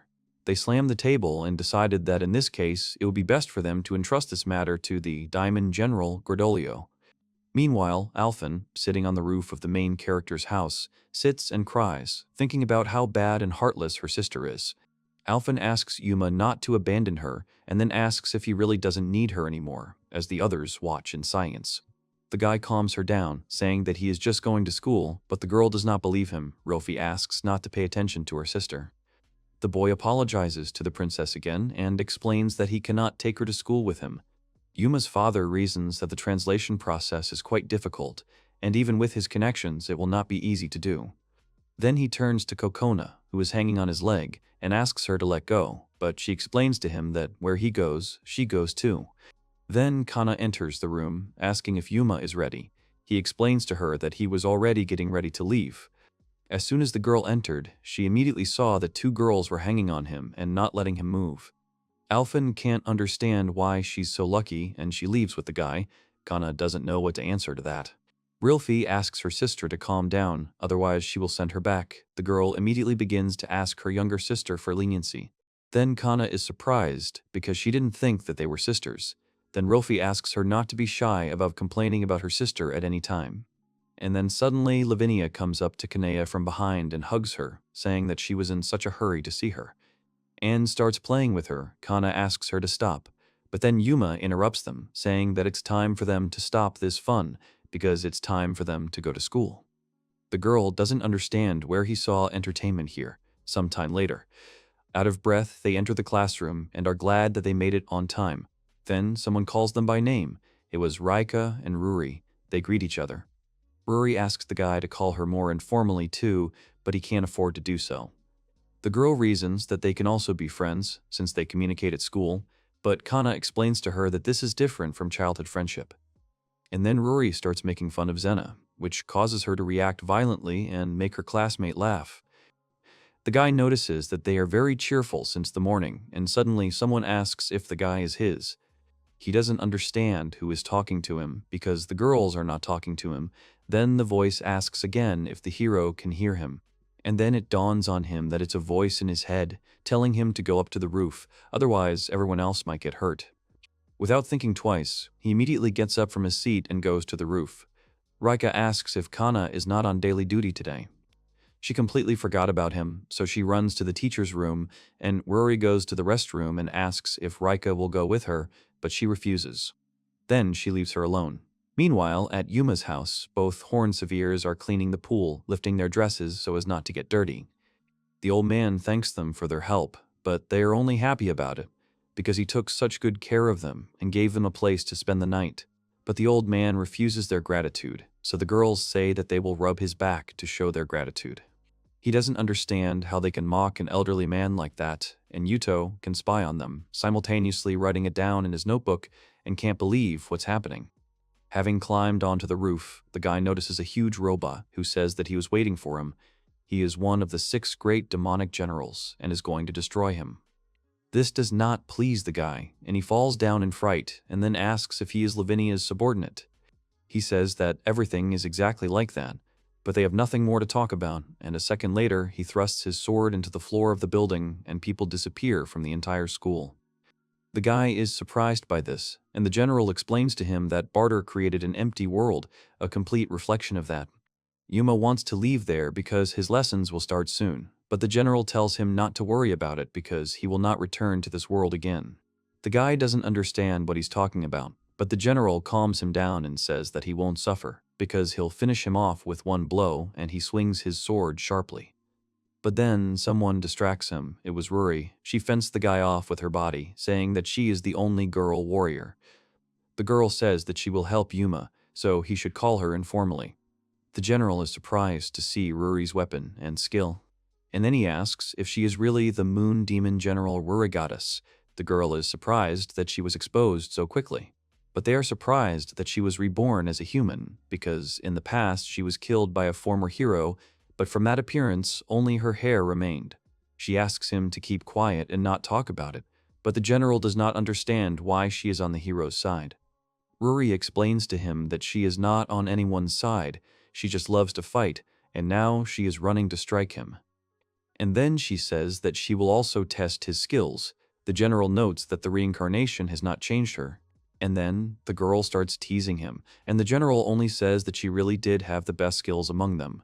But the jokes ended there because he suddenly attacks her, causing the girl to fly to the side and almost fall, but manages to catch her balance in time and finds herself on her feet. Ruri praises the boy for listening to her, but asks if he needs to help her by summoning his sword. Yuma explains to her that he already tried, but nothing worked, and she explains to him that the sword is always with him. And then the guy gains confidence, and he calls upon the sword again, and the girl continues and goes on to fight. Meanwhile, Kana is walking and feeling sad because she can't understand where everyone went. And she realizes that something strange is happening, then stops near the window and says that Yuma is calling her. Meanwhile, Rika sits alone in the classroom and notices that time has stopped and wonders if the preparations are complete. Plot stood with a broom and smiled. She hummed something and greeted the hero because he finally returned. Meanwhile, Ryuri was fighting one of the great demonic generals. The girl fought with special enthusiasm, and in her hands was a double-sided weapon. Yuma suddenly raised his hand and shouted, trying to summon the holy sword. He really hoped that it would come. The boy had already started asking for that sword to appear. He tried to figure out what to do now, because if he didn't summon the sacred sword quickly, Konami might be left alone. Suddenly, the door behind him started to open, which made Yuma turn around. Konami was standing behind the door. She looked at him in surprise, because she didn't expect to see him there. She also noticed Ruri, who was also in that room, and then her gaze fell on the huge giant. She did not understand why they were here and why they were fighting. Yuma turned to face the girl and did not understand what she was doing there. The girl asked again in fear and looked at him awkwardly. Konami turned to him and said that she thought Yuma had called her. He said in surprise that it couldn't be. Ruri turned around and said that it was possible, also adding that he should quickly pull the holy sword out of Kana, which surprised both Yuma and Kana herself. The demonic general heard the words about the holy sword and was not going to allow it. That was why he was already reaching out to the boy and girl to stop them from doing what they were going to do. Suddenly, Ruri entered into a fight with the demonic general, and Yuma hugged Konami to protect her from the advancing warrior. He choked and said that this would not do. Ruri wanted to know where he was looking with a wide smile and thought that it was a pleasant feeling and wanted to confirm this with the demonic general. Here, the warrior asked not to involve him in such an incomprehensible hobby, and the girl asked him not to be so cold towards her. This made Yuma and Konami turn around in shock. The girl didn't understand what kind of holy sword it was, because she didn't have anything like that, and this was Toro's sword, Kusarigama Reitamaguro. Ruri thought that she hadn't figured it out yet. She wanted to know what she thought. Why then were such uselessly large forms needed on their plump Kanachka? The girl in response screamed that she was not plump, and even more so, they were not useless, and she was very embarrassed. At this point, Yuma awkwardly said that it would be nice if they were a little smaller. Kanami placed her hands on the protruding part of her body and smiled awkwardly. Suddenly, she realized something and looked at the guy seriously. Then her gaze fell on the protruding part of the body and thought that the holy sword was inside them. Yuma waved his hands in denial and blushed. At that moment, the demonic general addressed the girl and the boy, and his address was very angry. That's why it scared Yuma and Kanami. The demonic general ordered them to stop doing certain things here and fight seriously. Yuma immediately agreed that they would not do anything like that. Ruri didn't see why not, because the sooner they got down to the dirty, the sooner he could draw his sword. The furious onslaught of a passionate demon king appeared in her mind. Kanami thought that was how it worked. But Yuma continued, causing everyone to turn to look at him, saying that, in other words, the holy sword is inside Kana's body. Finally, the guy realized that in order to pull out the sword, he had to touch her protruding part of the body. Ruri praised him, and Kanami indignantly did not understand what she had to endure. Yuma still thought about it because, even though Kanami said so, he still found it hard to believe. This shocked the girl even more. Ruri turned to the guy because she didn't understand why he was calling her that again, because they had already agreed that he would call her Ruri. Kanami said that she didn't trust him. Yuma said that since there was no choice anyway, he wanted to try. Kanami was surprised that he actually decided to take such a desperate step. The girl began to feel very embarrassed, and eventually realized that in this case there was no choice. Yuma confirmed and looked at her. Kanami touched her collar and agreed to what was to come, blushing deeply, asking him to be very gentle towards her. Yuma focused his gaze on where he needed to place his hands. He apologized to Kana and placed his palms on her protruding part of her body. The girl loudly exclaimed his name. The guy started apologizing to her again, massaging her body part. He kept apologizing and apologizing, making the girl blush even more and squirm. At the same time, the demonic general and Ruri were watching them. The warrior doubted that this was normal and even sat down next to the girl, stopping their fight, but she raised her hand, pointing at them. At the same time, she told him to pay attention because he had a fan service scene in front of his eyes. The girl continued to repeat his name and suddenly remembered. The schoolyard flashed through her mind and how she and Rika were making palaces out of sand. Suddenly, someone spoke to them, which surprised the two little girls. It was Yuma's mother, and she wanted to know if she could ask them for something. The woman sat down next to them, and the girls waited with anticipation for her request. Yuma's mother smiled at them with warmth and tenderness, and wanted to know from them if they would become his strength if her son ever got into trouble. After her question, she begged them very much about it. Little Kanami stretched out her hands and agreed with a smile, but Rika was not so enthusiastic. The little girl turned to the indifferent one, saying that they were his friends, so they should definitely help him. At the same time, asking her about it again. Yuma's mother said that she was now calm, since he had such responsive friends. At the same time, the woman smiled sweetly and waved her hand at them while sitting in the sandbox. Finally, Kanami remembered that she was Yuma's direct power. These memories made her remember this. It was morning, and there was almost no one in the classroom, except for Rika, who was diligently doing her homework. Suddenly, something attracted her. She looked up because she realized something. She said that if time didn't go by, she would get hungry before lunch. She reached into her bag and finally pulled out 2 packages, saying that the spare bento finally came in handy. Ruri didn't understand what kind of spare bento this was. Yuma wanted to know if Rika always carried 2 lunches with her, but Kanami thought she would want them to help her eat it. But Reiki spread her hands over the food, and the classroom was already empty. She was upset because there was no nagging in her direction. Yuma and Kanami were still standing near the wall, and suddenly a glow began to appear from the girl, which greatly surprised Yuma. The girl's clothes were missing, or rather, torn into small pieces. The girl was in a deep sleep.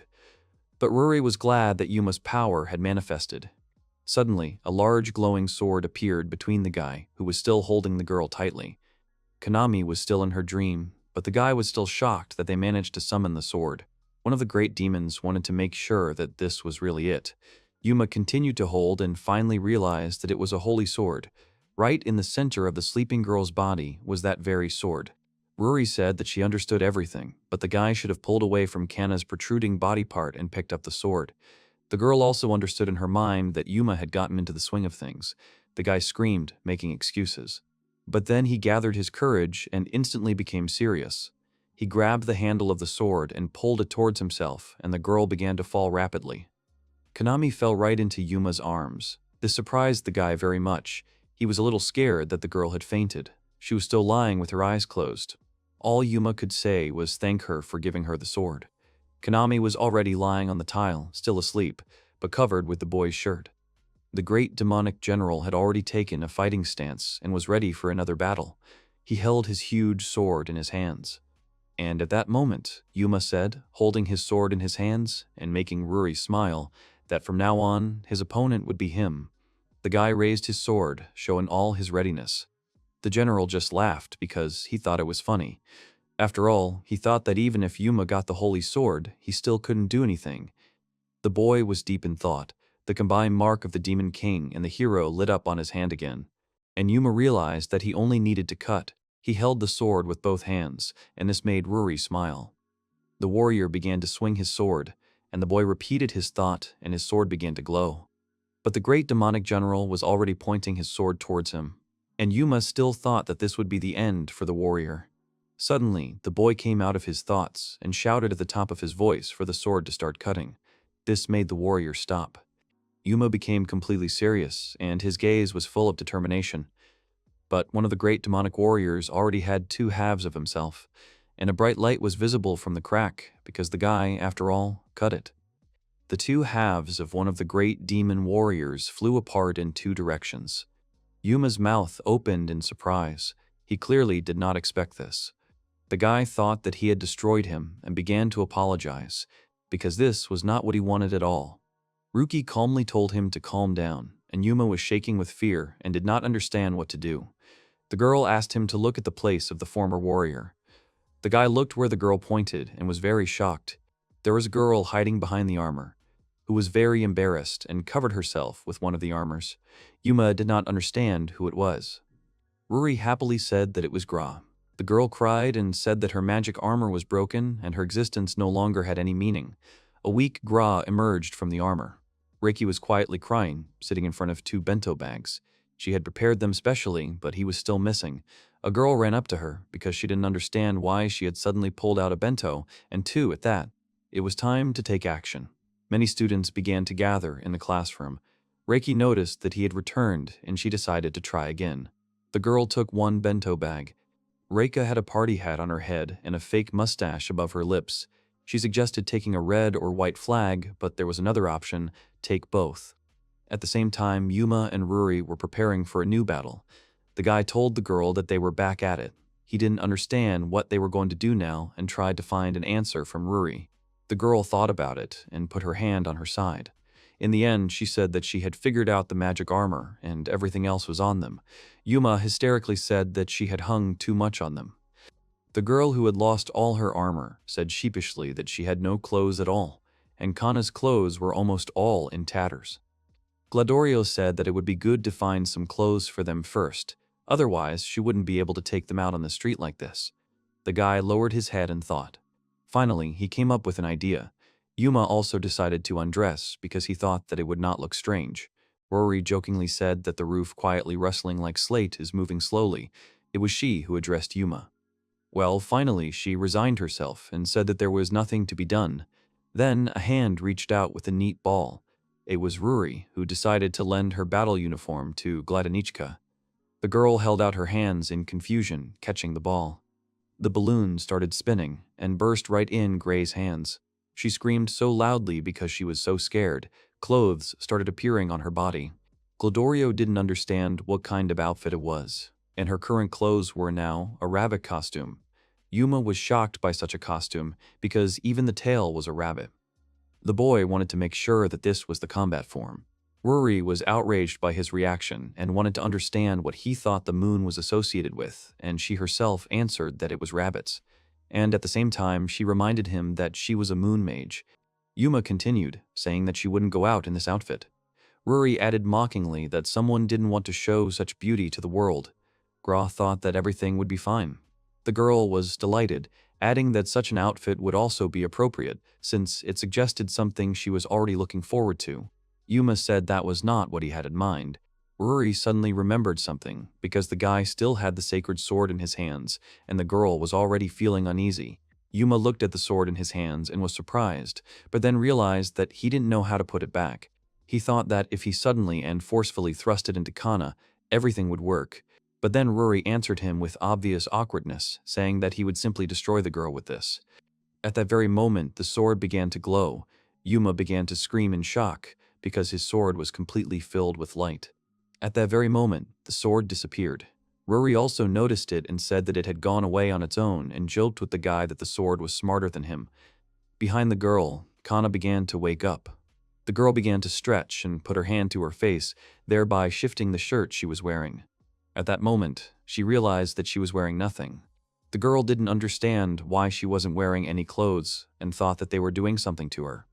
Rory was whistling a song at that moment, showing that she had nothing to do with it, and Yuma was full of awkwardness. Reiki, who was sitting at her desk, realized that something was wrong.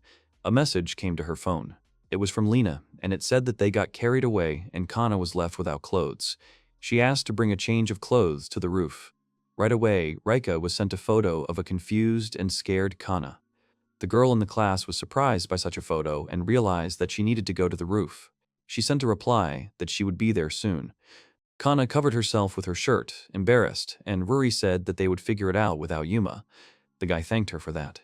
But suddenly, he realized that they had to decide what to do with Glorio's clothes, because her outfit was too provocative.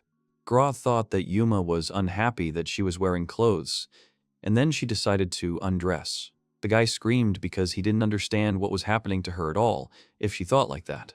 Glodorio turned to Ruri because she hoped that she could transform the clothes into something else, like Rubinia did. Yuma was telling her to get dressed quickly, but Ruri said that Rubinia herself was a living being. Gra hesitated and asked to think of her as a dog they were taking for a walk, because she didn't even mind being naked and wearing a collar. Yuma immediately shouted at her that he objected to it. Ruri suddenly decided to add that her clothes had a built-in camouflage function. To ordinary people, they looked like unremarkable clothes. The guy was immediately surprised that she hadn't said this before, and he realized that it could work, although it still looked the same to him. It seemed to him that it would be somehow exciting and embarrassing to appear in public like that with Glodorio, who was dressed like that. The girl became very embarrassed and sad.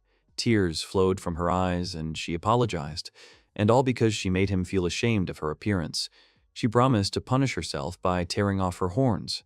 Yuma asked her to stop and not do it because he was not ashamed of her. The house was alive with sounds of life. Yuma and his father were sitting at the table. The father was angry because his son said that his father had disappeared, and so that Yuma could leave early. The boy confirmed that he had said this and asked for forgiveness. The father said that this time he forgave, because his deception was quickly revealed.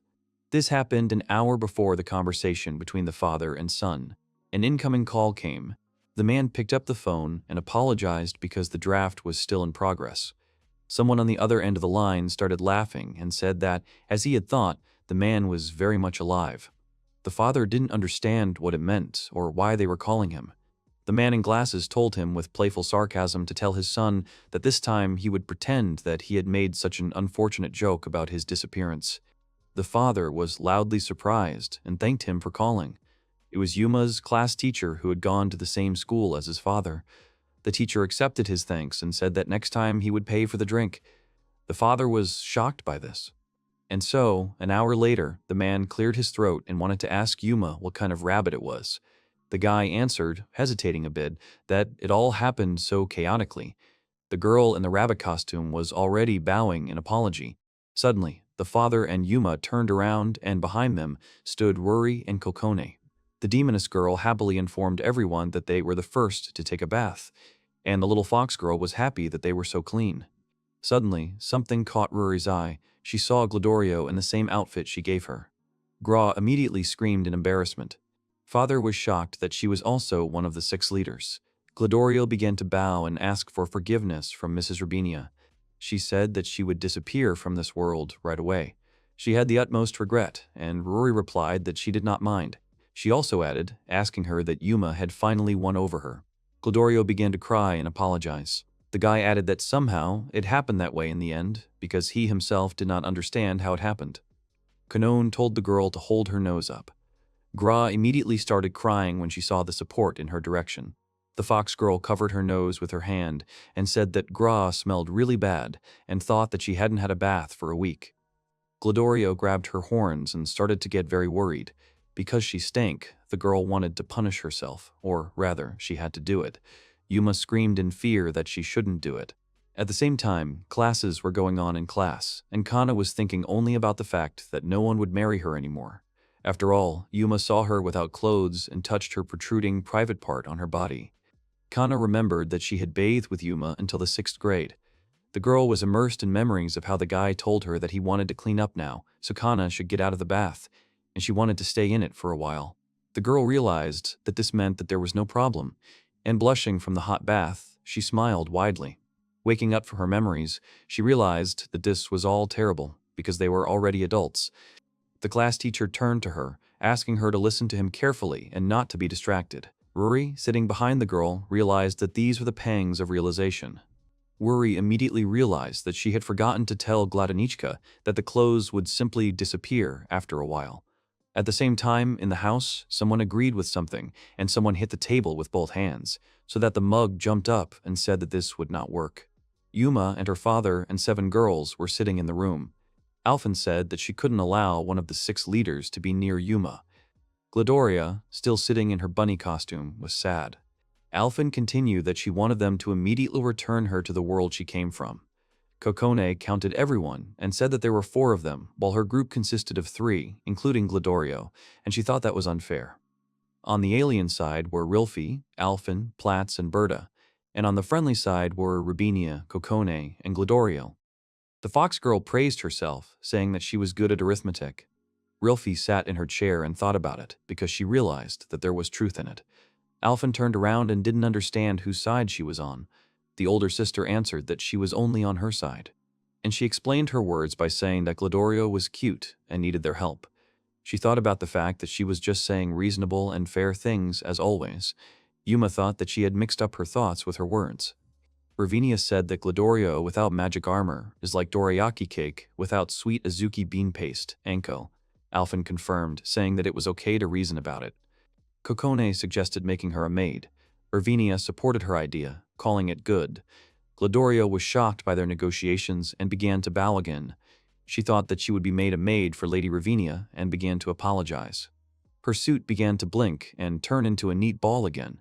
Gra continued that now she could only be a servant for carnal pleasures and asked to use her powers for their intended purpose. At that moment, the suit completely disappeared from the body. Alphen screamed because, on the contrary, it only made the situation worse and the danger level skyrocketed. Berta covered Yuma's father's eyes, and the guy himself closed his eyes, and everyone asked to cover Groshram. At the same time, in the Demon Lord's castle, several of the top demons were sitting at a round table. One of the demons remembered Glodorio and said that not only did she not stop them, but she also allowed the sacred sword to awaken. The other demons began to say that they could not simply watch events, and that it was time for them to take action. The second said that if they took action, everything would end immediately, and the third realized that this would be difficult. One of the demonesses addressed everyone that right before their eyes the heroes had obtained the sacred sword. This girl did not understand what this was all about, and that demon with big horns was angry and did not understand how she dared to do this. The demoness clenched her teeth and smiled evilly. There was a roar, and the people behind the door were very scared by this noise. People did not understand what it was. Some assumed it was an explosion, but did not understand where it was. A small demon came down the stairs, shouting that something had happened in the meeting room of the 6 leaders. One of the demons wanted to know what had happened. Immediately, the little demons opened the doors and began calling their mistresses to find out if everything was okay with them. The shark-toothed devil told them that they were late, thereby confusing the servants. The girl continued, saying that these useless ladies were no more. She was sitting on a mountain of demon bodies, like a hill. The devil said that now it was her turn to deal with the hero. Alphen and Ravinia were standing very close to each other, and Yuma was trying to calm them down. The princess asked to leave the guy alone already, and the demoness said that she had just started and thought that it was actually funny. The girls were standing on the seashore. In the actions that had happened earlier, Yuma was lying on the blanket and Ravinia was lying with him, hugging him tightly, and Kokone, who was sleeping soundly. Alphen and Berta noticed this. The princess was very shocked and opened her mouth in surprise, and her servant, on the contrary, covered it with his hand. Alphen angrily turned to Ravinia because she did not understand what she was doing to Yuma while he was sleeping. The demoness began to open her eyes because she felt noisy. She began to rise to understand what had woken her up, and she said that she had not done anything yet. Alphen did not understand why she was speaking yet. Ravinia told her that if she wanted to be first so much, she wouldn't mind giving up her place. Alphen replied that that wasn't the problem. And now the girls were arguing, standing next to each other, and Yuma was sitting in shock from the girl's behavior. Kokone was still sleeping peacefully in the guy's arms. Alphen glared at the demoness, while Ravinia smiled and had a tooth sticking out as usual. Rilfi approached them, calling the girls sisters so that they would calm down. This made them turn around with surprised faces. The elder sister said that if they quarreled, the breakfast that had been so carefully prepared for her would quickly get cold. Yuma was surprised that Rilfi had prepared breakfast. The girl answered after a little hesitation that yes and no. Lord Yuto gave the instructions, and Rilfi cooked according to the instructions, because the king should be at the head of the people. The words her sister said next hit Alphen hard, and she said that she was the only one who had no intention of feeding idlers who do nothing but eat, sleep, and make noise. Alphen fell to her knees and repeated her older sister's words that she was lazy and only making noise. At that moment, Rilfi told everyone to hurry up and go to breakfast. Everyone ran towards the kitchen, to the joyful exclamations of Kokone, who was very happy with the food. But Alphen was hanging in the arms of Berta, who was trying to figure out if everything was okay with her. Yuma walked towards the kitchen and wondered why everyone was so energetic this morning. Suddenly, Gra appeared from behind the door, asking for forgiveness. She wanted to ask someone to feed her something too. Gra scared Yuma. He didn't understand what she was doing there. The girl said what Kokone said, that the closet was just right for a useless parasite like her. Or, to be precise, she sounded like she was apologizing, but the place next to Yuma was hers, and a stinker like her belonged in the closet. Yuma thought that she looked like a robot in her imagination in the form of a cat, but the guy was more surprised by the fact that she was sitting there all the time, because he was wondering where she went all the time. The girl continued to sit in the closet and said that it was very dark and narrow, and she liked it very much, and she was quite comfortable. Yuma opened the closet and roughly ordered Gra to come out of the closet already. The guy immediately noticed that the girl was naked. She was lying like a pure and innocent soul. The guy said that he gave her clothes in which she could be. Glodorio didn't understand what was wrong, because freeloaders weren't supposed to wear clothes. Yuma understood, but he couldn't accept it in his home. The guy finally asked to put on something and finally go out already. The girl sighed and said that now she would have to fulfill his order anyway. The girl bent down in search of her clothes. Yuma turned away and shouted at her to at least get dressed. He had already begged her for it. Glodorio began to apologize profusely for having to do this for her. Rifley, Kokone, and Revelia walked happily towards the kitchen, but Alphen was still upset and was still trying to support her mistress. Something caught Revelia's attention. She told everyone that she needed to go to the toilet. Rifley realized that she was up to something again, but the girl began to deny it. She shouted that she needed to hurry to the toilet and quickly ran in the opposite direction. Revelia turned into the room and addressed someone. The girl waited for someone to start talking. The demons began to apologize for disturbing her peace without her permission. He wanted to tell her that Kirina of the dragon race was heading to his current location, and the demon decided that she should know this information. The girl said that he had made the right decision. She thanked him and said goodbye. The demon understood everything and broke the connection. Ravinia sighed and stretched. She had not expected that Kirina would decide to visit them so quickly. Almost everyone had gathered at the table for breakfast. Someone asked Kanon about giving her more rice. She happily agreed and was surprised that she was even asking about it. Rifley took notice of her words, holding a huge bowl of rice in her hands. She turned to the boys who had just arrived, saying that they were late and the soup had already gotten cold. Yuma and Glodorio began to awkwardly apologize to her. The guy looked at the table and realized that Riffle had cooked it and it looked quite appetizing.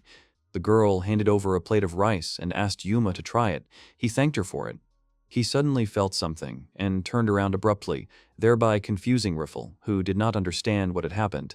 He suddenly jumped up and ran somewhere. At the same time, the guy began to apologize and warned everyone that he would be back soon.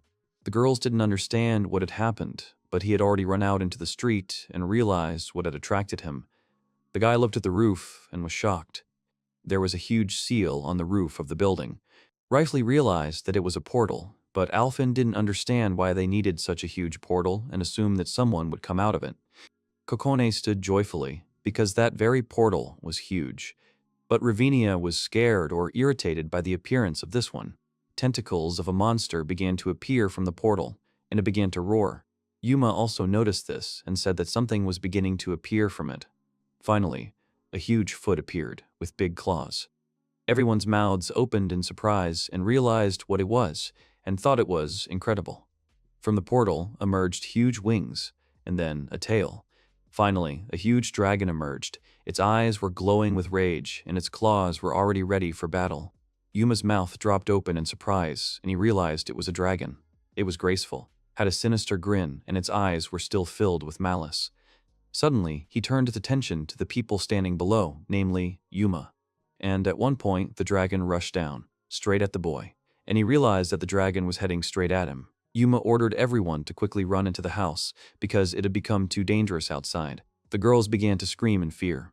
Yuma shielded himself from the dust the dragon kicked up so it wouldn't blind him.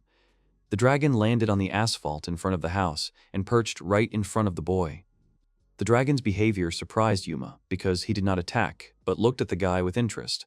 And all the malice and rage that was there when he moved to them through the portal disappeared from the dragon's eyes. As it turned out, it wasn't just the guy who was surprised by the dragon's behavior. The girls behind him were also standing with their mouths open in surprise, and only Kokone was happy and greeted the big dragon.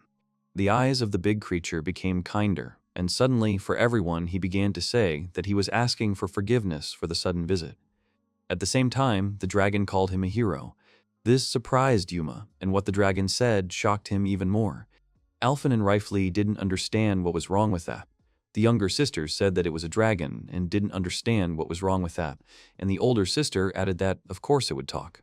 Yuma's father, who was sitting at the table, also didn't understand why he was so surprised, because everyone knew about it, at least he thought so. Yuma was even more surprised by this. The dragon introduced himself, saying that his name was Marurum and that he was from the line of light dragons. His face finally changed from sinister to rather cute and charming. Yuma also introduced himself and was still scared and awkward. The dragon wanted to start a conversation. He wanted to know if Kiarina of the Dark Dragon race had come here yet. Alphen suddenly exclaimed sharply. She did not expect the Dark Dragon to arrive. Yuma did not understand what a Dark Dragon meant. Alphen continued to explain to him that there are many different types of dragons. There are dragons that live peacefully alongside humans and other magical creatures. There are those who act on instinct, wanting to destroy everything in their path. And there are those who have severed ties with their world and watch the passage of time. The dragon continued by saying that some dragons take the power of humans, and they are called light dragons. Others draw power from magical creatures, and these dragons are called dark dragons. Yuma assumed that the Kairina the dragon was looking for was Rabinia's subordinate. Rabinia replied that she spoiled her in every way when Kairina was under her leadership, and she never even listened to what Rabinia told her. Rifley thought about the name. The girl realized that she had heard it somewhere before. Ravinia became interested in her thoughts, and finally, the girl realized where she had heard this name. Ravinia assumed that this was the same Kiarina, who was the same dragon princess of destruction. Ravinia laughed and stuck out her tongue because the girl hit the nail on the head. The elder sister realized that this was Princess Kairina, and her power was so destructive that even the magicians were afraid of her. She ran up to the princess, thereby scaring her greatly, and added to her words that this was no longer a joke and that it was too dangerous for her as the heir to the throne to be in this world. Rifley continued, saying that she needed to return to their world quickly and not return to this one, adding that she was just in the way anyway. Alphen didn't understand why, in moments of danger, she always treated her as a nuisance. Yuma's father found this interesting because the story was gaining momentum with the sudden appearance of the dragon princess. Kokone said that in that case, she should eat more haramaki with meat. Meanwhile, in the city, or more precisely in the city diner, sat a devil who was eating a plate of ramen very quickly. Several visitors of this place stared at the girl because there were already several empty plates of food on the girl's table, and having finished another portion, she asked the old man for more. The man said that he was of course glad to see such an appetite, but he doubted that everything was okay with her. The girl was surprised by this but asked him not to worry. She put a bag on the table from which a handful of coins fell. The girl said that she had plenty of money and she said this with complete confidence. The man started denying it, because he wasn't worried about the money. He was worried that she would burst from so much food, and if she got sick, he could give her medicine. The girl asked him not to worry because she could eat as much as she wanted. She said it with such enthusiasm and willingness to eat everything he had. The men sitting in the diner thought she was a foreigner and was sightseeing. This caught the girl's attention. She turned around in her chair to face them and said that she really just needed to meet someone and have a heart-to-heart talk. The demoness put her hands behind her head and said that he still couldn't understand where her friends were now. The men started laughing and thought she was really bad with directions. The girl replied that it was her talent, and they started laughing again and said that it was okay to say that because she probably didn't even know where she was right now. Still in the same diner, the demoness was already apologizing with anger and sadness. She leaned against the bar counter because she had not thought at all that she would not be able to use her money here. The bag of coins was still lying on the table. The men sitting at the table were discussing these coins. One of them said that even if they were not in circulation here, it was possible to get money for the gold they were made of. The coin man didn't understand what it was and thought she had stolen it. The other said it didn't concern her at all. The old man said that since she didn't have any money, she could leave a receipt because he had a lot of visitors. The girl said that she couldn't do that to him. At the same time, she started to take off her jacket and said that in that case she would pay differently. The men at the table thought the man was very lucky and they wouldn't tell his wife. The old man at the bar asked them to stop because he couldn't do it. At another table sat a man with glasses. He stood up and addressed the girl, thereby angering the demoness. The man with glasses had a great job for her, and the man smiled scary. At the same time, in Yuma's house, in the courtyard, everyone was still standing next to the dragon. Yuma said that in any case, Kyorina had not yet managed to reach them. The dragon replied that he had no doubt that she was already heading here. Alphen said that until she showed up, there was nothing they could do. Rofi added that if they went looking for her, they would bring trouble on themselves. The dragon was a little confused, saying that they were thinking correctly. Yuma's father said that first of all they shouldn't stand there like idols, and they should go eat already, because everything will get cold now. Yuma supported and said that first of all they should have breakfast. Rilfi turned to the dragon and smiled and invited him to have breakfast with them.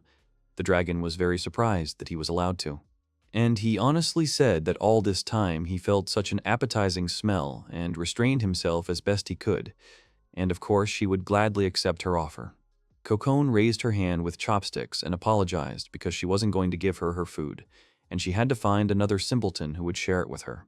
Suddenly, the dragon grabbed Kokone's head. This shocked Yuma, and he started screaming her name to hear an answer. Everyone started screaming at Maruru, saying that it wasn't food and asking him not to eat it and spit it out.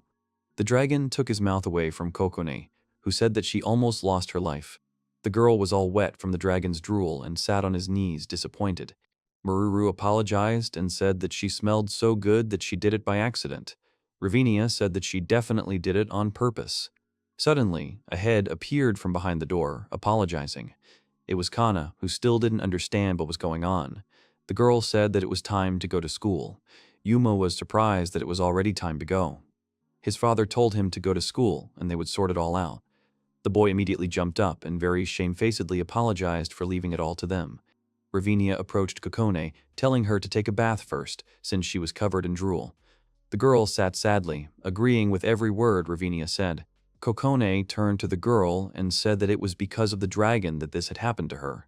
She was clearly offended by this huge dragon for treating her like that.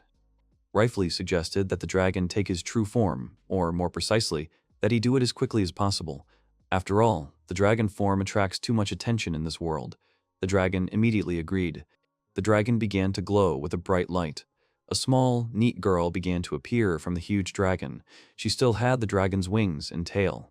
Maruru wanted to know if she could take a bath with Kokone because she was flying so fast that she was sweating and feeling uncomfortable. This puzzled the girl. Kokone thought that she wanted to boil it and eat it, and Maruru smiled sweetly and said that this was indeed the case, because it would taste much better that way. The cat girl approached Gra, asking her to go to the bath with her. She didn't understand why she had to go.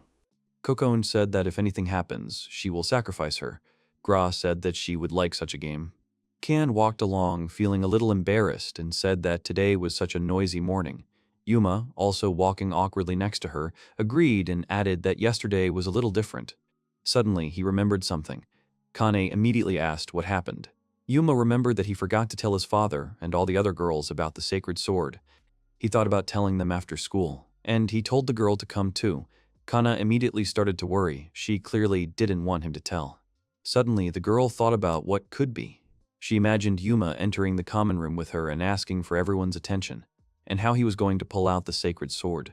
In her mind, Yuma was very happy, trying to show how he was getting it, and he was holding Kana's shoulder, who was completely confused and embarrassed. Everyone was watching this in her thoughts, and Ravinia felt genuine interest in this. Yuma's father told him to knead harder, and Alphen only said that something was not going well and was not working. Rolf was shocked by such a trick from Yuma. Coming out of her thoughts, Kana immediately blushed at her own thoughts. She thought that if he did that, it would be so indecent. The girl was depressed by her own thoughts, and Yuma walked, thinking, and Reiki followed her, who did not understand what was wrong with the guys. Yuma kept thinking about if the sacred sword was in Kana's possession. His face was puzzled. He was trying to figure out who the dark sword was then. Behind him and Kana was Reiki, who might be the dark sword. That same morning, a girl approached the temple. She raised her hand and called for an emergency meeting. Aina called for everyone to gather. The little girl, like a Disney princess, called to her many birds, cats, and dogs. Aina gave instructions that according to the message of bird number 2, dragons have already reached this world.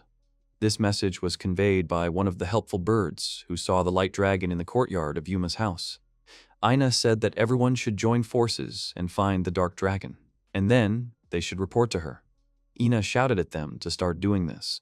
Suddenly, she thought about it. The girl realized that she had to hurry, but she didn't understand where Yuma was. The city bathhouse was peaceful and quiet. Its windows overlooked a beautiful view of the mountains. Maruru sat in the bath and smiled. She was glad that there were good baths in this world too. Kokone and Gra watched her menacingly. Maruru turned to Kokone because she was trying to explain that she wasn't going to eat her, and she didn't have to be so afraid of her.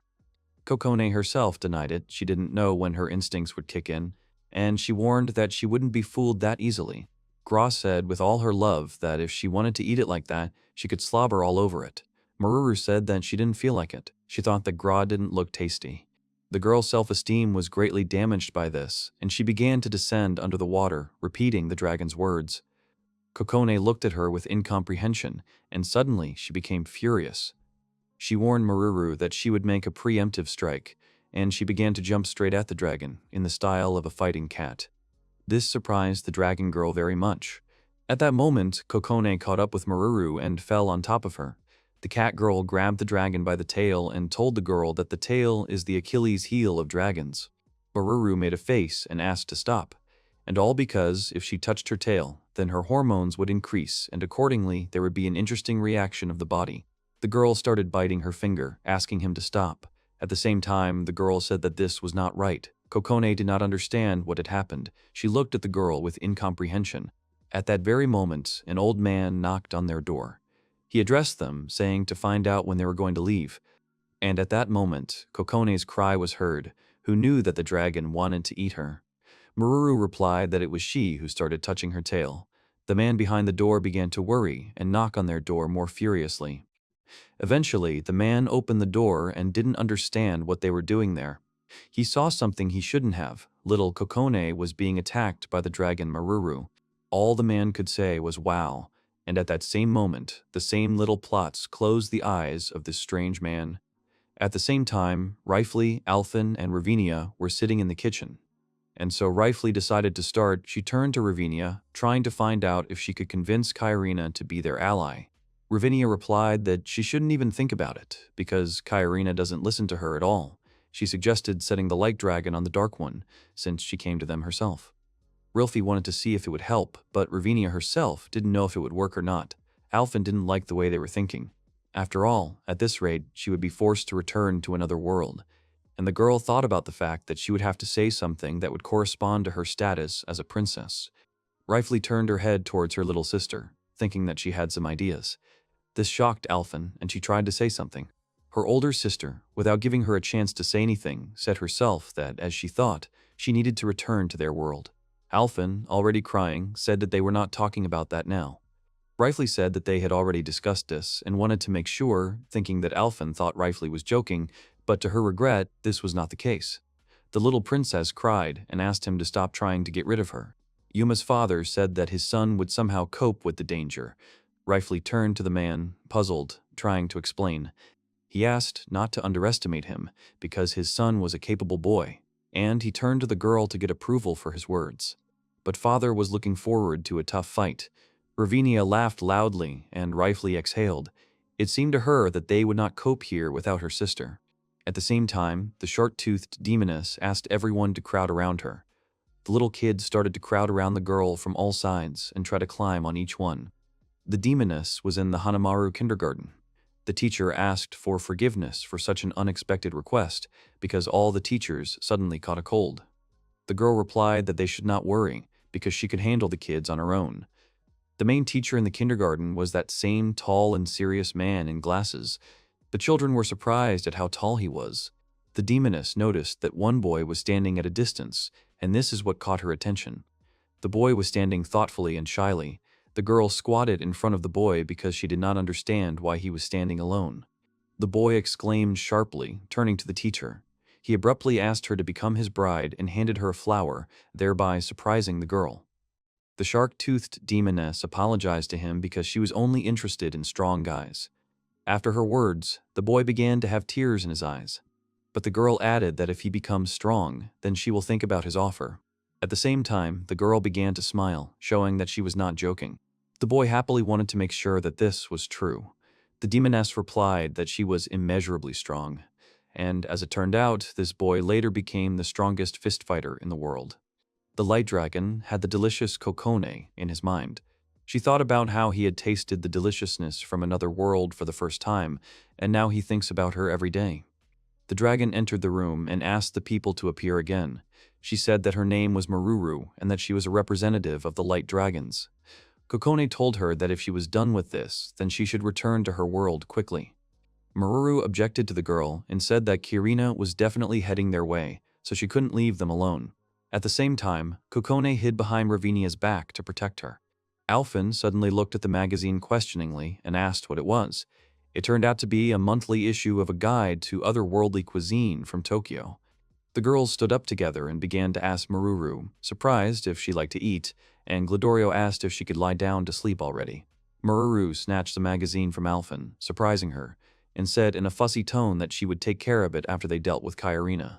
Rifley asked the girl if she wanted to go for a walk around the city afterwards. Alphen supported her sister, saying that it was right and she needed to pamper herself. Rubinia suggested that she was looking forward to it. Kokone told her to hurry up and go home, and Glodorio asked again if she could go to bed already. The demoness suggested combining business with pleasure and going to look for Kairina, and at the same time to look around the city. Maruru said that she was not against it, but she did not know the area at all. Ravinia told her not to worry about it, and then she said that Kokone would show her around. Kokone, after her words, was shocked and bewildered by what she heard. Maruru was happy to hear this and said that in that case everything was fine. Kokone approached Ravinia and thought that she hated her. The girl did not understand why she chose her, because Ravinia was the most suitable candidate for this role. Kokone hugged Ravinia and said that she only knew the way from her house to the store. Maruru laughed at her behavior. Alphen suddenly thought that this was a chance for her to show her usefulness. Rifley suddenly turned to Alphen and said that she hadn't left the house at all in the last few days either, and that's why she had even gained weight. The girl was very hurt and angry by this question. Alphen exclaimed that it was not true. But then Rifley took out and placed the scales in front of her, and the princess turned away from Rifley and said that she was bad. She only laughed at this. Berta and Platz, overhearing Kokone and Ravinia's conversation, said that they could be useful in this matter, since they constantly have to go shopping for groceries. Kokone, hearing this, was very happy that she would not have to spend time with Maruru. Kokone thanked Bertha for agreeing to do this job for her. Bertha said that she did not need to be thanked. Yuma was at school. Rory called out to him and said hello. The girl came very close to the boy and looked him straight in the eyes. Yuma didn't understand what she wanted from him. Rory said that she had something to talk to him, thereby confusing the guy. The girl led the guy to the roof. Yuma did not understand why they were going there, but the guy continued to follow Rory. There was no one on the roof, so they went there. The boy and the girl were climbing the stairs leading to the roof. Yuma assumed that Ryuri wanted to ask for her combat form back. The girl looked at the guy and said that she wanted to ask him about this too. Suddenly, she threw him a small black ball and told him to catch it. Having caught the ball, the boy began to examine it. He did not ask what it was. Ryuri said that it was Gladori's armor. She took it. The boy was surprised that there was armor in such a small ball. Ryuri told him that this was all that was left of the armor. Yuma was very surprised. The girl told him that it happened. Her magic scythe ate everything else. The guy said that he did not think it was an accident. Yuma put the remaining piece of the armor in his pocket and said that he would give it to Gladorio, then said that he wanted to ask Ryuri something else. The girl apologized to him and said that today she would only answer indecent questions. Yuma asked the girl who was the owner of the dark sword. The girl suddenly exclaimed that her love attack had not worked at all. Rory asked the boy if he remembered what he was doing when he tried to pull the sacred sword out of Kana. The guy thought about it and concluded that the dark sword is in someone who has a large personal body part.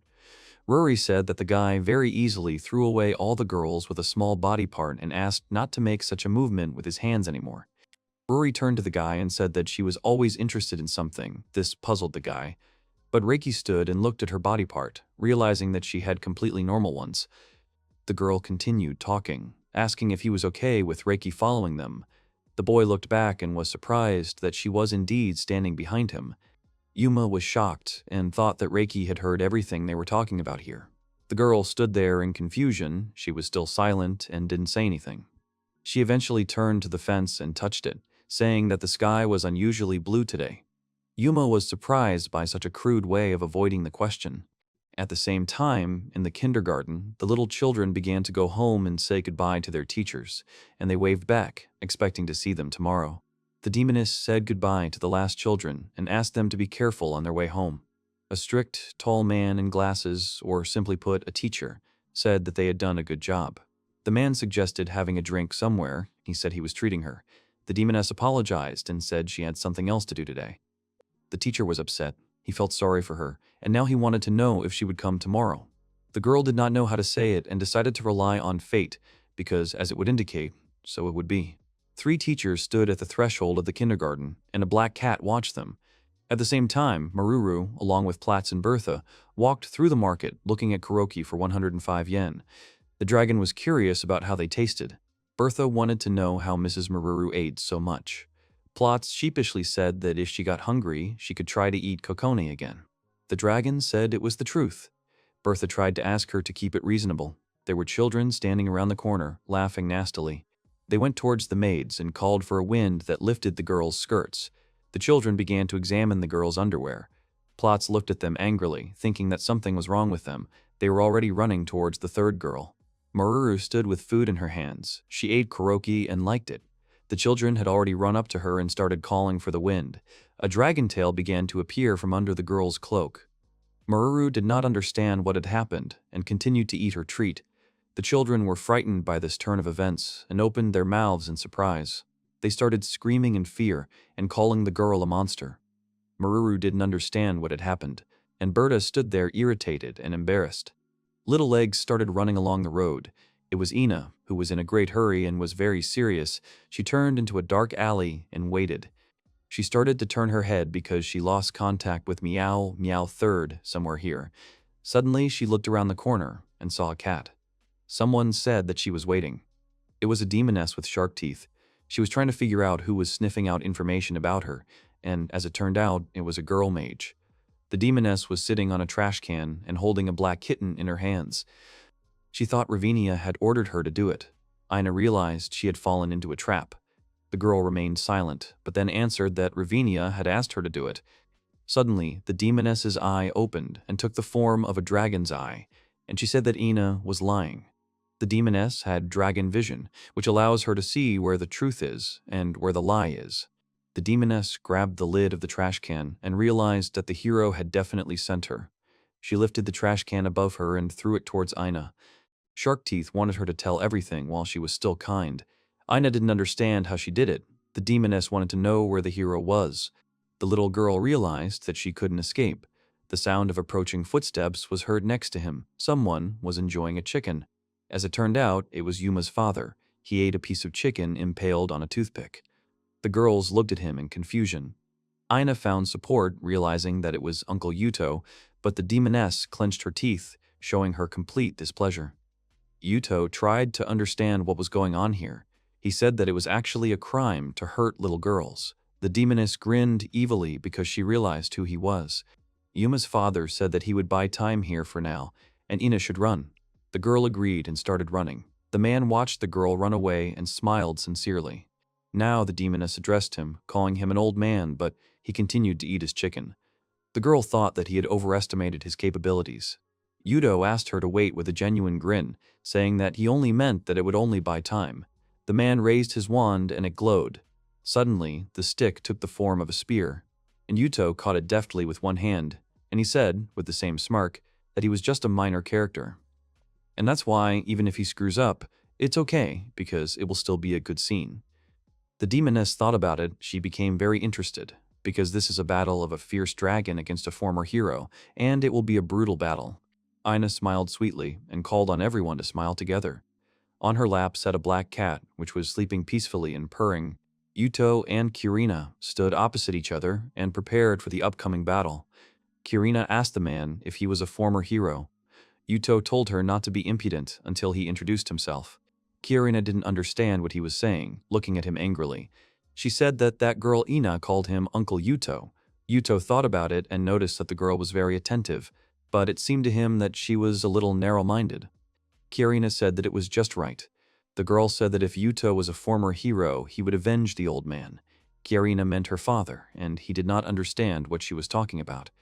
Yuto immediately realized that Kirina was this man's daughter. But he didn't understand what these two had planned, because he was still alive, and the demoness's father was angry and scared because he didn't know how else to explain it to him. The man told Kirina that in that case, he would have nothing to do with it. Yuto turned around and was about to leave, but then Kirina exclaimed angrily and asked if he really wanted to run away. The man turned around and asked her with a smirk if she felt sorry. The girl was very angry and started growling. Yuto told the girl that this place was not very good and invited her to follow him. In any case, it was spacious, he said. Kirina thought about it. Yuto was making her very angry. She noticed that the man had his back turned to her and was defenseless. This was a convenient moment for her. The girl smiled sarcastically and said, "How interesting." And at that moment, not so far away, Kana was walking with Yuma and Raiki, discussing how she would get the holy sword. The girl thought that this would happen in front of everyone, and decided to clarify this with the Yumabs. The guy was confused by this question. He said that it is not worth doing this in front of people. Kana said that there are times when she becomes indecent, so she thought so. Suddenly, the guy noticed someone and said to look. Ina stood in front of them. She was scared. The girl started crying and ran to Yuma. The guy asked her what happened. The girl told Yuma that his father had a fight with some scary woman. The boy asked who this woman was. The girl said that she thought this woman was a dragon. The guy couldn't believe the girl's words. He was very scared. He asked if this was the Kairina that Maruru had told him about. Then he asked where she was now and asked her to show him. Kirina and Yuto were already standing in a new place and were ready to fight. It was a construction site, and the man asked if she needed to put up a barrier here. The girl said that, unlike demons, she does not use barriers. The man said, sticking out his tongue, that in that case he had already retired and asked to be easy on him. The girl smiled sarcastically and said that, unfortunately, her principle was to spare no one in battle. The man jumped back when he saw the girl's large hands appear. Karina said that she does not spare especially such skilled opponents. The girl started attacking the man, and he started defending himself. He parried many blows and was surprised at how strong the girl was. Yuto decided to attack back, but he missed and couldn't land a blow. He was very surprised by this. Suddenly, the girl attacked him again. This time, the man dodged her blow. The girl did not expect it, and it made her even more angry. Yuto began to attack again. This time, the man managed to hit Kairina. She was very disappointed and angry. The man smiled slyly at her. Kirina noticed that Yuto used the spear as a trick and said that he was a skilled old man.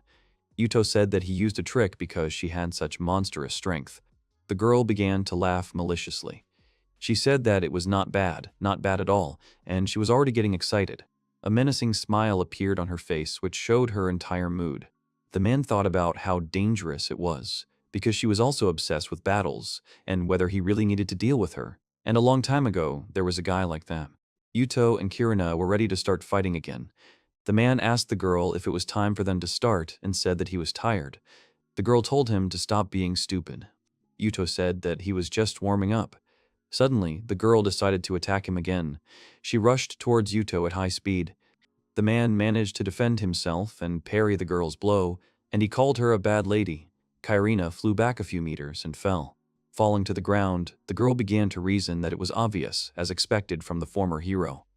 Suddenly, something caught her attention. She saw a plucked flower lying next to her. Suddenly, Kirina remembered the little boy holding that flower. She thought about how she was no longer the strongest, and then she suddenly remembered that this was the face of the boy she had met. Yuto stood there in surprise, holding a spear in his hands. Kirina stood there in rage. She was a demonic dragon, and she had the rage of a decisive battle. Yuma's father didn't understand what was going on. She was even a little scared. Yuto hoped that she wasn't going to fight him in this mode.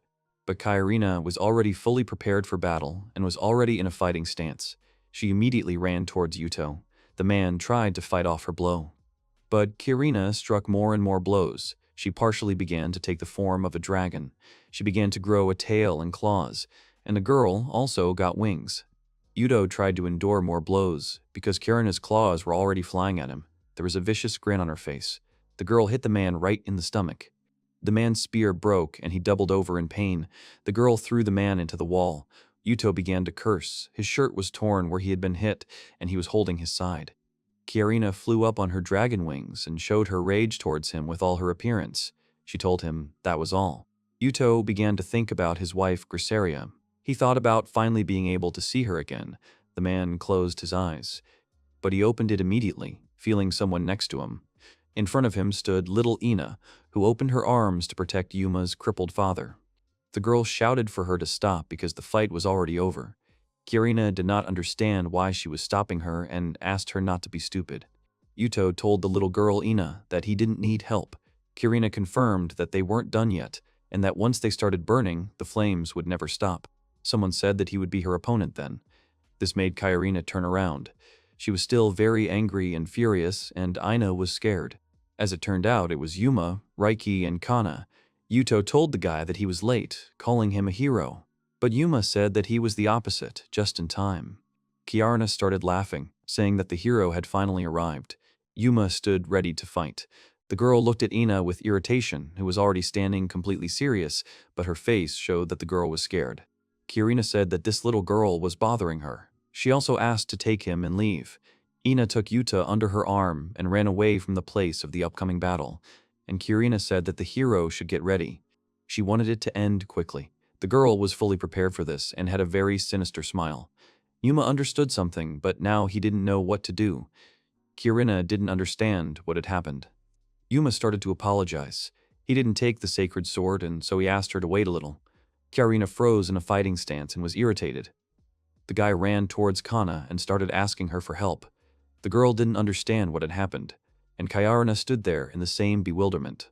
Yuma asked her to give her the sacred sword. Kana stood completely paralyzed, repeating his words.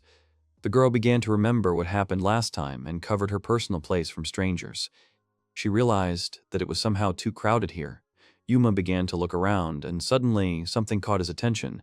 He noticed a janitor's booth. The guy immediately grabbed Kana by the hand and dragged the girl by the hand towards this booth. Kana asked to wait for him. She also asked not to tear her clothes. Yuma understood everything, and his face was the same serious face. Kana was screaming at him to wait because she wanted to at least prepare a little. Kirina didn't understand what they were doing. Reiki stood near the booth. All she could do was hear Kana's cries, saying that she would take it off herself and repeating this several times. Kirina also heard that they were going to film something there. Various sounds were coming from the booth. This confused the demoness, but only attracted Reiki more. The demoness began to curse, and she became even more furious than before. Yuta covered Ina's ears so that she would not hear anything, and at that very moment, Reiki began to peek through the window of this booth. Kana's clothes were on the table, and in this booth, Yuma was apologizing to her a lot. The guy was standing next to her near the window, and they were both embarrassed. Kana started asking Yuma to stop, but he continued to touch the girl's indecent parts. Reiki was still standing by the window and watching them. Yuma started shouting for the holy sword to come out quickly. Kana said that he could pull it out already. She repeated loudly for him to pull it out already. Reiki was very surprised by the behavior of these two, but suddenly a huge pillar of light appeared from the booth, which flooded the entire street. Yuma stepped over the threshold of this booth. He was angry and asked for forgiveness for the wait. He said that he was her opponent. Kiarina stood completely stunned by what happened, said that everything was fine, and the father was surprised by the appearance of the sacred sword. The protagonist, tense, stands armed with his sword and asks the opponent if her name is true, Kiarina. She stands with a dragon hand and clenches her fist. She smiles maliciously and is ready to attack the protagonist. The protagonist, with a serious expression on his face, shouts that if she continues to rage, then the protagonist will use force. The protagonist is serious. Kiarina smiles sarcastically and excitedly, and then madly says that this is great, and also adds that she hopes that the main character is ready. The girl slammed her fists against each other, and a ringing sound was heard. She straightens up and tells the protagonist that the protagonist was very good. She asks if the protagonist will entertain her. The girl put one hand on her hip and pointed to the side with the other. The protagonist continues to stand in front of her in a stupor and ready to fight. His body, hands, and sword begin to shake. The protagonist is shaking terribly, and even though he said it, he is not sure that he can defeat her, since his father himself could not do it. Sweat is pouring off him, and his mouth is slightly open from stress. His whole body is shaking violently. Suddenly, Kiarina starts attacking from below. She lunges and heads straight towards the protagonist. The protagonist only grips his sword tighter and opens his mouth in shock. The protagonist doesn't understand why the girl is moving so fast. She hits the protagonist with her powerful hands, and the protagonist turns slightly to the side. The protagonist clenches his teeth because the girl almost hit him. However, her dragon hand misses him. The protagonist looks away at his sword in horror and fear, and Kiarina starts attacking again without stopping. Her face is filled with anger and a desire to kill the protagonist. She hits from several sides with both hands and screams to receive. The protagonist is very surprised and does not understand what to do now. The protagonist just stands and screams, not trying to counterattack or defend himself in any way. The protagonist holds the sword tensely in front of him, and then looks up when the attacks stop. He looks at the girl in surprise. Kiarina steps away. Orna sighs tiredly and asks why the protagonist simply defends himself. The girl says with displeasure that this is a disappointment for her. The protagonist breathes tiredly and asks what's the matter. Beads of sweat are running down his face. Kiarina put her hands on her hips and put one leg up. She looks at the protagonist and thinks about what to do in this situation. She raises her hand and tells him that she will swat him in one go, so let him attack first.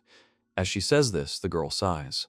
The protagonist immediately gets scared and backs away, asking why she is so abrupt. He was very surprised by such an abrupt statement from the girl. The protagonist begins to think hard that he has no other choice. His face becomes serious, and a drop of sweat runs down his face. The protagonist remembers and understands that it was like during the battle with Gradrio. He tensely clenches his teeth. The protagonist grips his huge sword tightly. The protagonist jumps and swings his sword. He heads straight towards the girl, wanting to attack her. The protagonist flies past her and stops behind the girl, waiting for the consequences. Kiarina stands in the same pose and does not even turn to him. Everyone looks at him and waits for what will happen next. No one understood what was happening and why the girl continued to stand. The main character gets up and turns to her with anticipation too. He was very surprised. Kiarina calls the young man with displeasure and rudeness, and then asks if this is really such a peculiar joke. She smugly puts her hands on her hip and looks at him expectantly. The protagonist recalls his previous attacks and is sure that this style was there back then, and it absolutely worked. The young man is embarrassed, recalling these moments.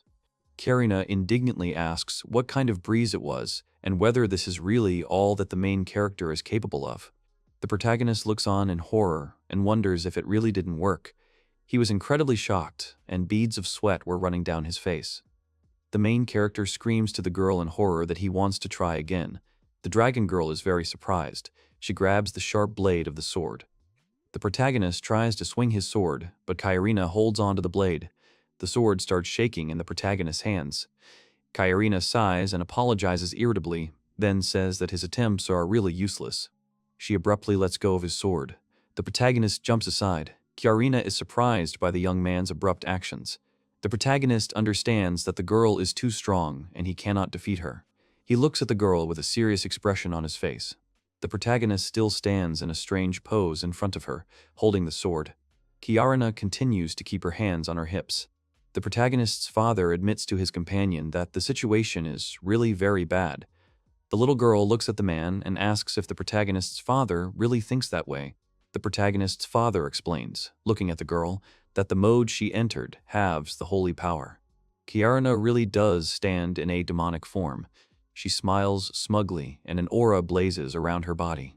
The protagonist's father tells him that when he was young, he could fight with a sword and distract attention with Mei arrows, but now he can't use magic. The girl looks at the man in surprise. The girl starts thinking hard about what she can do in this situation and lowers her eyes. Her face looks quite tense. She clenches her fists and excitedly asks the protagonist's father, what if Yuma's brother had a holy sword and a magic sword at the same time? The protagonist's father looked at her in surprise. The protagonist's father is surprised by his companion's words. The protagonist's father replies in surprise that then he would have had the opportunity to defeat his opponent. He suddenly has some kind of insight. He thinks about Kairina. The man asks Ina that if you think about it, then she was a demon. He remembers Karina's previous appearance, and Ina inhales awkwardly, understanding what they are talking about. He starts to jerk Ina sharply and shouts to her that of course he is right, and Ina gets scared and screams from such sharp movements. They look at each other for a long time, trying to grasp one thought. Then the protagonist's father asks her if she knows where the magic sword is. Hearing about the magic sword, the girl smiles awkwardly. She smiles sweetly and warmly, and then answers in an uncertain voice that she does not know where the magic sword is. The protagonist's father calms down. He sighs and replies that it is clear to him. He says that everything cannot be so simple. Ina awkwardly asks for forgiveness. The girl lowers her eyes to the floor and thinks to herself that the main character's father really scared her with his behavior. At some point, the protagonist's father starts petting Ina and saying that she is definitely good. He smiles hopelessly. He asks for forgiveness and understands that she was afraid of him. The girl shudders from the touch. She blushes and, with her eyes downcast, says that it's nothing. The protagonist's father continues to stroke the girl's head. The girls sit at a common table and enjoy the deliciously prepared food, saying that the food in this world is quite tasty. Malul agrees with them, eating a pie. Malulu takes a bite of the juicy bun and at some point screams, attracting everyone else's attention. The girls jump and look straight at Malulu. The girls asked Malulu in fear what had happened and why she had suddenly screamed. Malulu looked at the girls in fear. Malulu excitedly replies that she just felt a short wave from Karina. The princess twitches in fear. They have already stopped eating. Malulu, with a serious expression, says that the wave is very strong and must have entered the fury mode of the decisive battle. Beads of sweat appeared on the girl's face, and wrinkles appeared. Another girl asks if this means she is fighting someone. Her guess was probably correct. The little girls are excited about the game and shout that they got the item, and then simply and calmly add that, by the way, the protagonist hasn't returned yet. The princess and the others are horrified by the information. It seems they figured it out. The princess stands up, slams her hand on the table, and shouts that she can't stay away. The girl clenches her fist and tells Malul to immediately send the girl to the protagonist. She was so tense and nervous that her clothes tore in place and showed all her assets to the girls. The girl was surprised by what happened. All the girls started blushing. Some of them openly stare, some hide their gaze, but still see. The princess stands awkwardly in place and doesn't know what to do. She smiles nervously. Malulu tells her that she better not go on a diet. The girl first starts to shed tears and cover herself with her hands, and then says that it's not like that, she's just worn out her clothes. She turns red. The maid next to her tells the princess frankly that, unfortunately, she only put on these clothes today. The princess still resists and screams in shame that everything is wrong. She begins to cry even harder. At this time, Kairina looks at Yuma with disappointment and then waves her hand and says that he has had enough. She then asks the young man to give the holy sword to his father, a former hero. The protagonist's father smiles and replies that he doesn't need Yuma's sword. The protagonist says that, of course, compared to his father, he is very young. With these words, he begins to squeeze his sword even harder. Kairina starts looking at the protagonist in surprise. The protagonist continues and says that this is why he can't just leave. His eyes sparkled with confidence. The main character looks at her confidently, and at some point Kairina tenses up. After silence, she only briefly says that it is clear to her. She then demands with a smile that the main character then show his true self. The girl smiled slyly and showed her dragon fist. Suddenly, the protagonist's father shouts at the protagonist to first feel the magic sword echoing back to him. The protagonist listens attentively, paying attention to him. He shudders at the thought. The protagonist exhales from the realization and says that it is true. Kairina also hears the advice of the protagonist's father and does not understand what he is talking about and what other magic sword. Kairina smiles sarcastically and addresses the protagonist, saying that if he has something special, then let him lay it out. The girl called the young man with her dragon hand. The protagonist turns his back to the girl and shouts that he understands and asks her to wait for him in that case.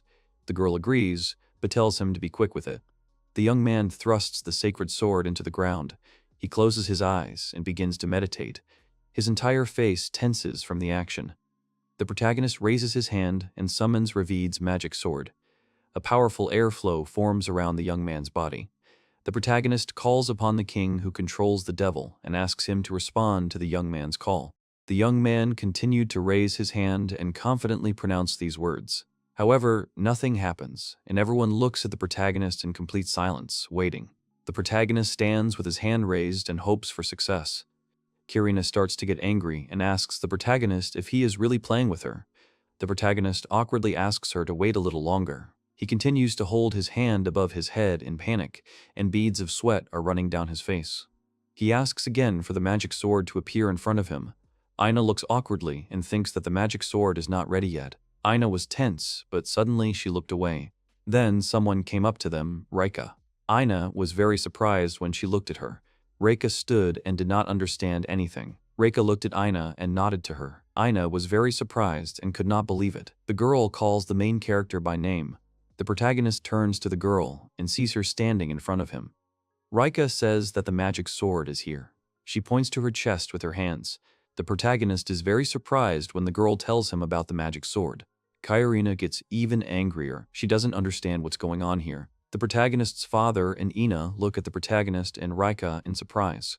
Reika comes close to him, and the main character asks if she really has the sword, and at the same time steps back. He is very surprised. Reika takes his hands in hers and says that everything is fine. The protagonist does not understand what she is talking about and what she means by everything is fine. The young man becomes embarrassed and begins to shake a little.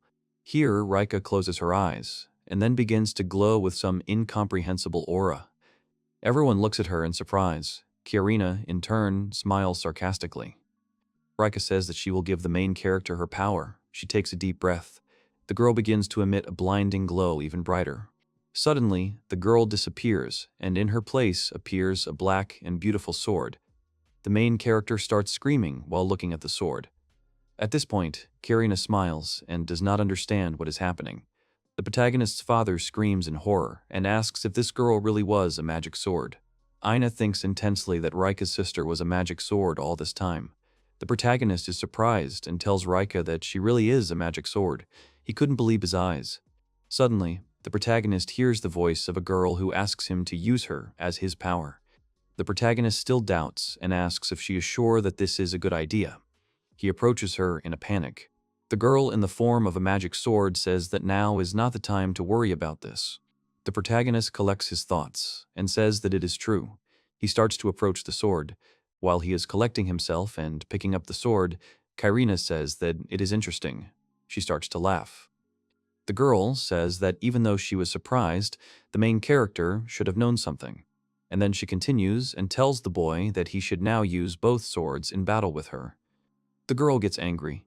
She smiles and says that the young man had been acting like a real weakling before. The girl puts her fists together, warming up. The protagonist confidently answers that he understood her. Then he turns his gaze to the magic sword. The protagonist takes the black magic sword in one hand and the light sacred sword in the other. He says that since it happened this way, he will never lose to the girl. The young man puts both swords in front of him and looks at the girl with confidence. He shouts to his swords, Kana and Rika, and warns them to attack. At this moment, Kana turns around and does not understand if she was called because she is still changing clothes. The girl is confused and lost. At this time, the elf girl sits at the table, laughs, watching everyone through a glass ball. The girl smiles and says that she does not understand what to do now. At the same time, Alicia is walking down the corridor, dressed in a long white dress. A man calls the girl and asks her if she has urgent business. The girl awkwardly apologizes to him and is embarrassed. The girl turns around and says that the man should rest a little. The man is interested and asks if she doesn't feel well. He asks if they should call a doctor. She smiles charmingly, holding her hand to her chin. The man, looking at the girl, blushes. She tells him that there is no need to call a doctor because she is not at all ill. The girl smiles and says that she simply remembered a promise to a close friend. The man is surprised and does not understand what the girl is talking about. At this time, the protagonist and Kiarina are fighting. They stand opposite each other and prepare to begin a deadly duel.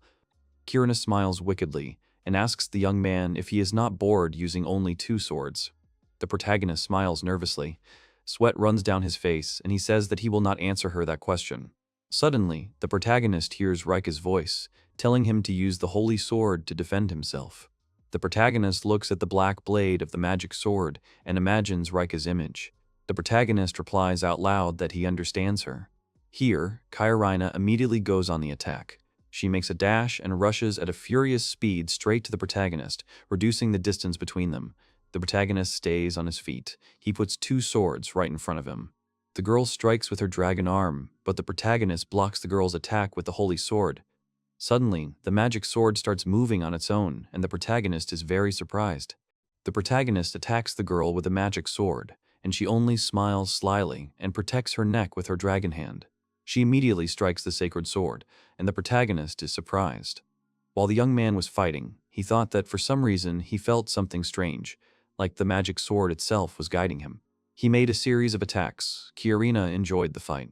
Suddenly, Rika tells the protagonist that it is because she is the one doing it, that is, directing the protagonist's blow. The girl says that the young man seems to be not against her actions. The protagonist is surprised and says that everything is exactly like that. The protagonist, proudly and with a big smile, thinks that this will allow him to focus on defense, and then it will confuse the enemy. He proudly exhales. Here, Kiarina again declares that she is bored. The girl smiles and asks the boys if they really fight as one. Na puts her dragon arm forward. The protagonist gets scared and thinks that he has jumped to conclusions. Beads of sweat are running down his face. At this moment, Rika says in the protagonist's thoughts that he seems to be absolutely right. At this point, Kiarina tells him not to worry and that she is not picking on him because she thinks it is much more interesting this way. At this point, the girl makes another lunge and attacks the young man. The protagonist's father watches the battle and says that this is why you shouldn't date those who live for battles. At this moment, the girl sitting next to him didn't listen to the man because she supports him and wishes her brother good luck. At this moment, the protagonist's father senses something. He turns around and sees a girl next to him, who smiles and asks the man if it is possible to discuss others behind their backs. The girl with the scythe jumps down right next to the man. The protagonist's father is shocked and says that this simply cannot be. He asks if this is the moon demon Lorigardus. The girl smiles, placing her hands on her hips. Then the protagonist's father turns away and waves his hand at the girl to leave. He says that he was simply mistaken because the moon demon Lorigardus had a good figure. He apologized for being mistaken. The girl was annoyed. The girl starts to press her scythe directly on the man. The girl asks the man if he wanted to have a rematch.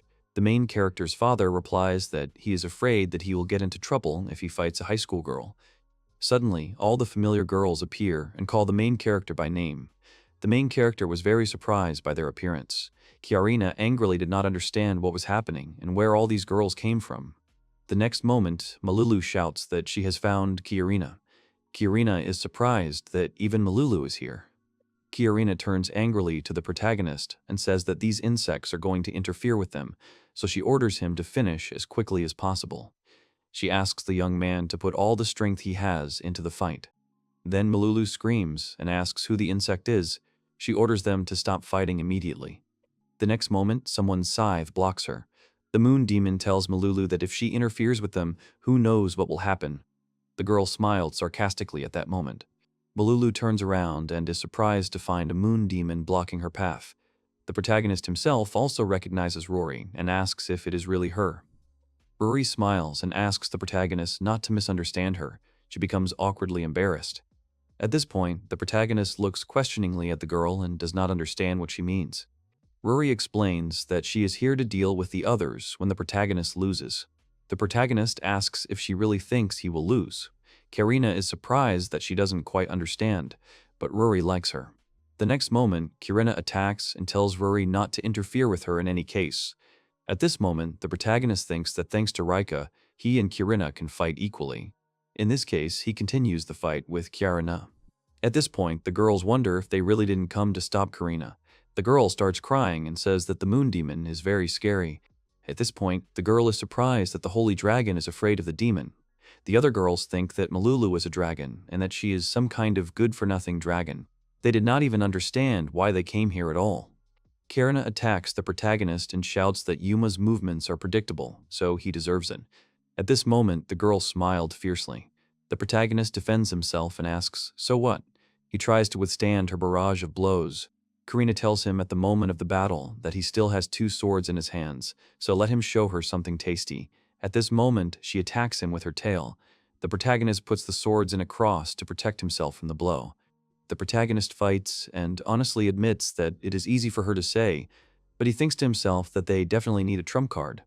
He looks closely at the dark magic sword. Rika clenches his fists and tells the protagonist that everything is already perfectly clear, and the protagonist begins to get indignant that he is not talking about clarity now. Rika tells him to attack with Kana, and the protagonist does not understand and asks if they really need her power. He puts the sacred sword forward. The protagonist turns and speaks to Kana. At this time, the girl was standing nearby and does not understand why Rory is here at all. Rory at this moment smiles and greets Kana. The protagonist interrupts their conversation. He calls Kana again. The girl is surprised and shudders a little. The protagonist asks the girl to lend him her power. Kana is very surprised and does not understand what is required of her. The protagonist turns to Kana and explains that he, she, and Rika will fight as a trio. Kana panics even more. She quickly exchanges glances and asks Rory what she should do. Rory turns his attention to the girl. Rory puts her hand to her chin and thinks about it, then asks Kana what about the rays. Kana gets even more scared and asks again about these so-called rays. Rory smiles and tells Kana to shoot beams from her uselessly huge assets. Kana blushes and cries out in tears that it's simply impossible. The next moment, she adds that if it is possible, then there will be holes in her clothes. Kana at this point began to blush. The protagonist's father stood behind her. The man said that it was not such a big problem. Kana calms down, then quietly says that then she will have to undress again. She's embarrassed to say this. The girl sighs and thinks that nothing can be done. The protagonist's father asks Kana not to take Rory's words too seriously. At this time, Kiarina and the protagonist continue to fight. The protagonist realizes that he needs to do something. He looks very tense. He clutches the sacred sword and realizes that it is becoming increasingly difficult for him to hold the swords with one hand. The protagonist thinks that he cannot give up and needs to use both swords at once. He crosses his swords and confidently declares his desire for them to become better. Suddenly, after these words of the protagonist, the swords, and the protagonist himself, begin to glow, so that they themselves are not visible behind a bright veil of light. Everyone looks at him in surprise. Kiarina gets angry and says that it is hard for her to watch, and the main character's father carefully closes Aina's eyes. The swords are combined, which is called Brave Devil. Now the main character has one huge sword. The main character is surprised, looking at his new weapon. Kiarina is shocked, and the father of the main character is indignant. What a terrible name for an excellent sword. The main character himself stands and does not understand what to do now. He is so huge. The protagonist is surprised, then gathers himself and shouts that he is going forward. The protagonist jumps and swings his new huge sword, catching Kairina off guard. The girl clicks in anger and puts her dragon arms forward. Suddenly, the young man appears right behind the girl. Everyone looks on in surprise and waits for the result. Suddenly, Kairina asks again what kind of jokes this is again. The protagonist turns around in disappointment and asks if it didn't work again. He was very surprised.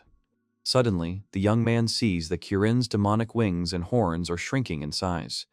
The girl blushes sweetly and tells the protagonist that she forgives him for today. The protagonist stands there in bewilderment and then turns to her and sees her walking away, stumbling from side to side. The young man tries to tell her something, but he can't. At this moment, Kana looks for Rory, and the protagonist's father asks her to get dressed quickly and holds back his gaze so as not to look at her. The man even became embarrassed. At this time, Kiarina wanders along the street where there are trees on the sides. She suddenly and with a sigh falls to her knees. She starts touching herself and says indignantly that something like this could happen to her. The girl is embarrassed and has no idea how to deal with such an ability of the young man. She starts to moan and cover her eyes, and Rory suddenly appears from behind and laughs, saying that it seems that the protagonist's ability affects all of her sensitive areas. Kairina suddenly screams in fear. Rory comes close to her and touches Kairina's legs. Kairina leans on her hands.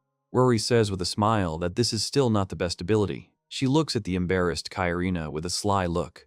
Rory licks her lips and says that it seems like she has no choice, so she wants to help her. Kairina continues to scream and ask Rory what she's doing, and Rory calmly replies that she's just going to help her out down there. Kairina asks her to stop, but then she just lets out a groan. The elf Levion looks through the ball at Yuma and rejoices. She thinks that it was not the best ending, but it seems that he achieved his goal. Suddenly, something appeared next to the girl, attracting her attention. It was Alicia. The girl comes to the elf and asks how she liked the end of the fight. Levion smiles and replies that the end of the fight was not bad. She thought that the main character was in a hurry, but everything turned out fine, as she thinks. Alicia winks and says, "What else can you expect from him?" Moreover, Levion adds that this is to fulfill their cherished dreams. They both say at the same time that all they need is to devote themselves entirely to the main character. At this time, the girls come up to the main character and say that he is a good boy. The princess approaches the protagonist and asks if he is okay. The protagonist still holds the sword in front of him and stands in thought. He himself did not understand how, but he succeeded the next time he fights. Here, he does not finish. His whole sword disappears and splits into two normal ones. Rika tells the protagonist that she wants to return to her previous form, so he should remember to return the sacred sword to Kana. The protagonist obeys and replies, "Okay." Here, he brings her clothes, fleshed down to her underwear, and presents her sword and asks if this is okay. Rika tells him that he, in principle, did not need to do this. The hero shyly asks for forgiveness. Then the sword and clothes glow. The protagonist covers his eyes from the brightness. Then Rika appears without clothes and says that this is a straight-up fan service scene. The protagonist with red cheeks says that such fan service is good, but it is better to quickly get dressed. Rika stands up and says that fan service is important. However, the protagonist hands her clothes and asks if she really thinks so. She gets dressed. The main character suggests going back home. Then other girls stop him and tell him to wait. The main one approaches Rika and menacingly says that she is a magic sword. Rika tenses up and continues to stand in front of her. In an instant, she hugs Rake and asks if she wants to join their team. They are strong, and besides, rank doesn't matter to them. Then Malulu appears and shouts that they are cunning. She hugs Kana and shouts that then she will be on the team with her. Kana stands in surprise. The maids also don't understand and ask why she's even competing. Kokone says that Rika is now her younger sister. She agrees. The third asks not to forget about her. Then the girl says that she has more girls, so maybe they can fight. The princess says that she is always ready. The protagonist looks around and sees that Ruri is okay, but where is Aina? The protagonist sees their argument. At this time, the protagonist's father tells Aina that it's finally over, and she was worried. He comes up to them and calls Aina. He asks her directly if Aina is also a demon. She gets scared, blushes, and says that now she is a human. The man smiles because only now. The protagonist asks if she is like Rory, a former demon who became a human. Ina answers with the same red cheeks that it is possible. The father of the main character here suggests reincarnation, which greatly frightens Ruri. He begins to count how old she is. If 9 years old, then that means. Ina is very scared and wonders if he really found out about everything. Then the main character's father says sharply that no, that can't be. Ina looks at her calmly. Here the father of the main character asks if a demon who became a human would have such a small body with small forms. Ina hits her father with her small fists and asks what kind of obscenity this is. The protagonist's father laughs, and the protagonist says that this is definitely a crime.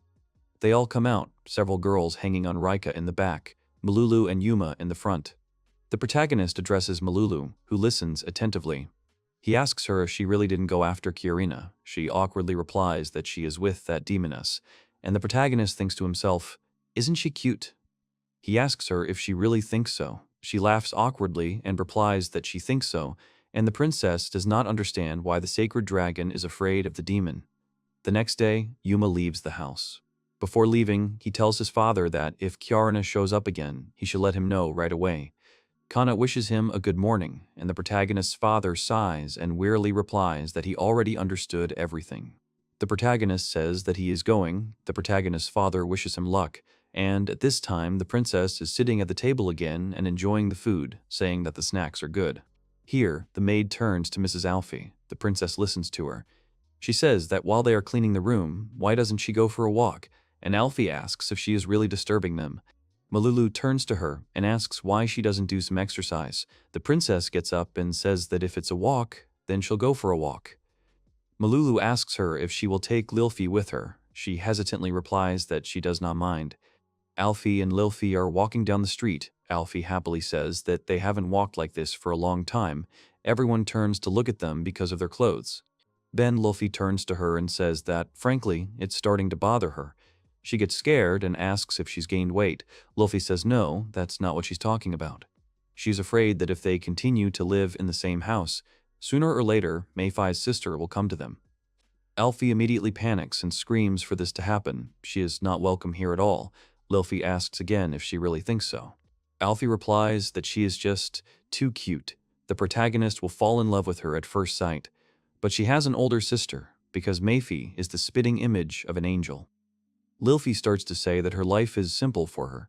Then Alfie interrupts and asks if they are not like twins. They are 17 and 16 years old. Lilfi sighs and agrees with her, saying that it is true. She thinks to herself that appearances do not matter when it comes to character. Then people, namely a woman with 2 children and a bald man, see Kiarina walking towards them. Kiarina blushes and apologizes for being late. They get worried and ask what happened. If she feels bad, then she should rest. She passes by faster and answers that this is not the case and that she is fine. She blushes even more because she says that she just overexerted herself yesterday. She does not want to look them in the eye. They begin to wonder if she did something indecent. They themselves are covered with children and think about the youth. Alfie reports that they are back and that they have walked a lot and must have lost a lot of weight. Lilfi denies this, saying that they only walked for 30 minutes. Then a maid comes up to them and turns to Alfie. She says that a package from Queen Alicia has recently arrived. There is a large suitcase with an inscription that it is for Alfie from his mother. They all sit around the suitcase. Alfie wonders what it is if it's Mom's. She starts to open it and is surprised. She asks Lilfi if Mayfi is really here, and Lilfi asks tiredly if she thinks Mom is a magician. Alfie replies that it is not so and is ashamed, and she tells her with a slight smile that she said it with such a serious face. She suddenly opens the suitcase and sees in front of her a leather accessory for the whole body. An awkward silence falls. Everyone looks on in surprise. She starts screaming in panic. Does her mother really think that she wears something like that? Why did she even send it to her? Lilfi asks if it could be a mistake, although that's basically how she wears it. One maid asks her why she shouldn't try it on. Another one nearby is indignant at the suggestion. Lilfi turns around and says that Platz is right, and Alfie turns around at these words. Lilfi says that if she refuses to wear it even once, then she should think about her mother. She blushes and agrees with her, saying that she is right. She decides to wear it and is glad that Yuma is not here. She puts it all on and says it doesn't suit her at all. She asks if it doesn't look exactly like Lavinia's uniform. Lilfi enjoys it and says it does look exactly like that. Then Lobby herself comes to them and asks what they are talking about, whether they called her. The princess shouts that they did not call, and in general she should not look. Lobby looks at her and asks what she is doing. Alfie quietly turns to her. In a moment she feels something and shudders. A dark atmosphere immediately emanates from her. Lilfi gets scared and calls her. Alfie doesn't answer and stands there with a languid look. Levi smiles at her guess and says that she understands. Pats the maid asks Lavinia what's going on. Alfie turns languidly to Lilfi, who tugs at her and asks her sister if she's okay. Then they hug tightly. Lobby says that it is a cursed demonic thing. The protagonist who wears it becomes an incubus, and the maid does not understand and asks why they were sent it. Poor Lilfi trembles and moans in Alfie's arms. Lilfi looks at the others with great pleasure and says with a smile that she is sacrificing herself, so let them lift the curse quickly. Pats the maid says that Mistress Lilfi looks pleased. Another maid asks if they just need to take off the suit. She sees the clasps at the end. Lobby says she better not do that. The maid stops and turns with her, looking questioningly. Here Alfie turns and knocks the maid down, holding her by the arms. She panics and doesn't know what to do. Lavi says that everything will be fine for her now, so it's better not to come closer. The maid under pressure screams that she should have told him earlier. Then Kokone and the others come in and hear screams calling for the princess. They see Kokone asking what she is doing. Has she hit puberty? And the other one doesn't understand why she is with the girls. Kokone says that training usually takes place with girls. The maid screams all red that this is not training. Kokone looks and makes a disgusted face. She says that they are in public. She screams that there is nothing like that. Berta the maid holds the princess's hands and trembles. She keeps shouting for Mrs. Alfie to wake up. Pats the maid watches from afar and thinks that maybe she, as a grown-up girl, needs to set an example. She thinks for a long time and then smiles at the thought that she won't. She'll leave all this to Bertha, so let her fight. Lilfi looks at her contented face from the side. Lilfi says that something should be done before Bertha the maid is disgraced. Lobby asks if she really thinks so. Alfie seems amused. One doesn't understand why Berta and not her. She thinks it's probably great. Kokone tells her she shouldn't because of the smell. Alfie rips off Berta's maid's clothes while she's already panicking and angry, screaming at everyone to do something already. Bertha the maid screams at the princess to stop embarrassing her, and Alfie continues to touch her and press. While she tries to get out of her embrace and does not understand what she is doing, everyone else sits and watches them, dreamily watching and drinking tea. Lilfi says that firstly, her mother sent it to her, and secondly, she wonders where she got the demonic item. Lobby says that he finds it strange to send something like that to people, since darkness circulates in it. Cocoon says she bets it was bought overseas. Pats the maid asks how it came to this. Lilfi says that, however, she doesn't think that Mom sent it by mistake. She doesn't need something like that. And the other one doesn't understand and asks what he means. Lilfi smiles and says that Mom is still in her prime and that Mom is always very audible. Lavi looks and says, wow, and the other one looks awkwardly and says that she is a succubus. Here, Lilfi starts to think, what if it was not for her sister, but for her? She starts to fantasize. Kokone says that she is also in her prime. She says that she will not deny it. Lobby adds that there is no need to deny it. Pats the maid asks to see. It looks like Bertha the maid is now in danger. Alfie pulls her underwear off. She tearfully asks her to stop. Kokone asks why they should worry about those with such huge bodies. Pats the maid says that is also true. Bertha the maid is indignant and shouts at Pats, the maid, that she is leaving her so easily. Pats the maid and Kokone turn away from them. Then the father of the main character comes to them and asks what is going on here and sees a picture of Alfie sitting on Berta with laundry in her hands, Berta the maid looking at him in panic. The protagonist's father hides and asks if maids are really punished like that. He also asks if he should probably leave. Berta the maid screams that he hasn't understood everything. She asks him to help her. He says that if he interferes, she will then call him a fan of scientific and technological revolution and beat him up. Berta the maid indignantly shouts, why does this bother him at all? Why would she call him that? Kokone says that it is really scary. The other says with special pleasure that she will kill him anyway. The father of the main character says that there is no choice then. He suddenly comes up to the princess from behind and hits her in the back of the head with his elbow. Alfie falls forward onto Berta, who catches her and still calls her name. They remain in an embrace. Berta the maid turns to Mr. Yuto and thanks him. The protagonist waves his hand and leaves, and they begin to take off their costume. Alfie ends up hanging from a rope in the same clothes, her eyes open but empty. Her mouth is slightly open. Lilfi says it looks like it won't come off. Levi says they might have to wait for the effects to wear off. Lilfi asks how long it will take, and she replies that she thinks it will take about a day. Alfie looks at them. They stand awkwardly. Lilfi says that means they'll just leave her here. Labi agrees, and behind Kokon gets scared and asks them to wait. She asks, what if they leave her hanging here and Yuma comes back? Her intuition tells her that's what will happen. They start to think. Eventually, they both turn away. Lilfi says that when he comes back, then they will think about it. Lavi agrees and says that it is true. Kokni says that they are just terrible. Then Levi hears someone's voice calling her. She tells Lilfi that she's going to the toilet and leaves. She gets up and asks what it is. Then a box falls from the ceiling on a rope and says that it is something from the mistress. It is the suitcase again, signed that it is for Lavi from Mom. She happily says, did something really come to her too? And they ask her if she should destroy it. Lavi asks, why is she like this? She decides to open it. She opens it and is enchanted by the contents. She immediately puts on this white, elegant dress. She says that she looks good. She asks, is it true that she looks beautiful? But here she also feels something and shudders. At this time, the girls start eating again. Lilfi says that Lavinia is taking a long time. Kokone says that maybe she went to the toilet. Then they hear a voice that apologizes for making them wait. Labi stands in front of them in a dress and addresses Kokona. She shyly asks her not to say such bad things. Everyone is shocked by her appearance. Lilfi asks who she is.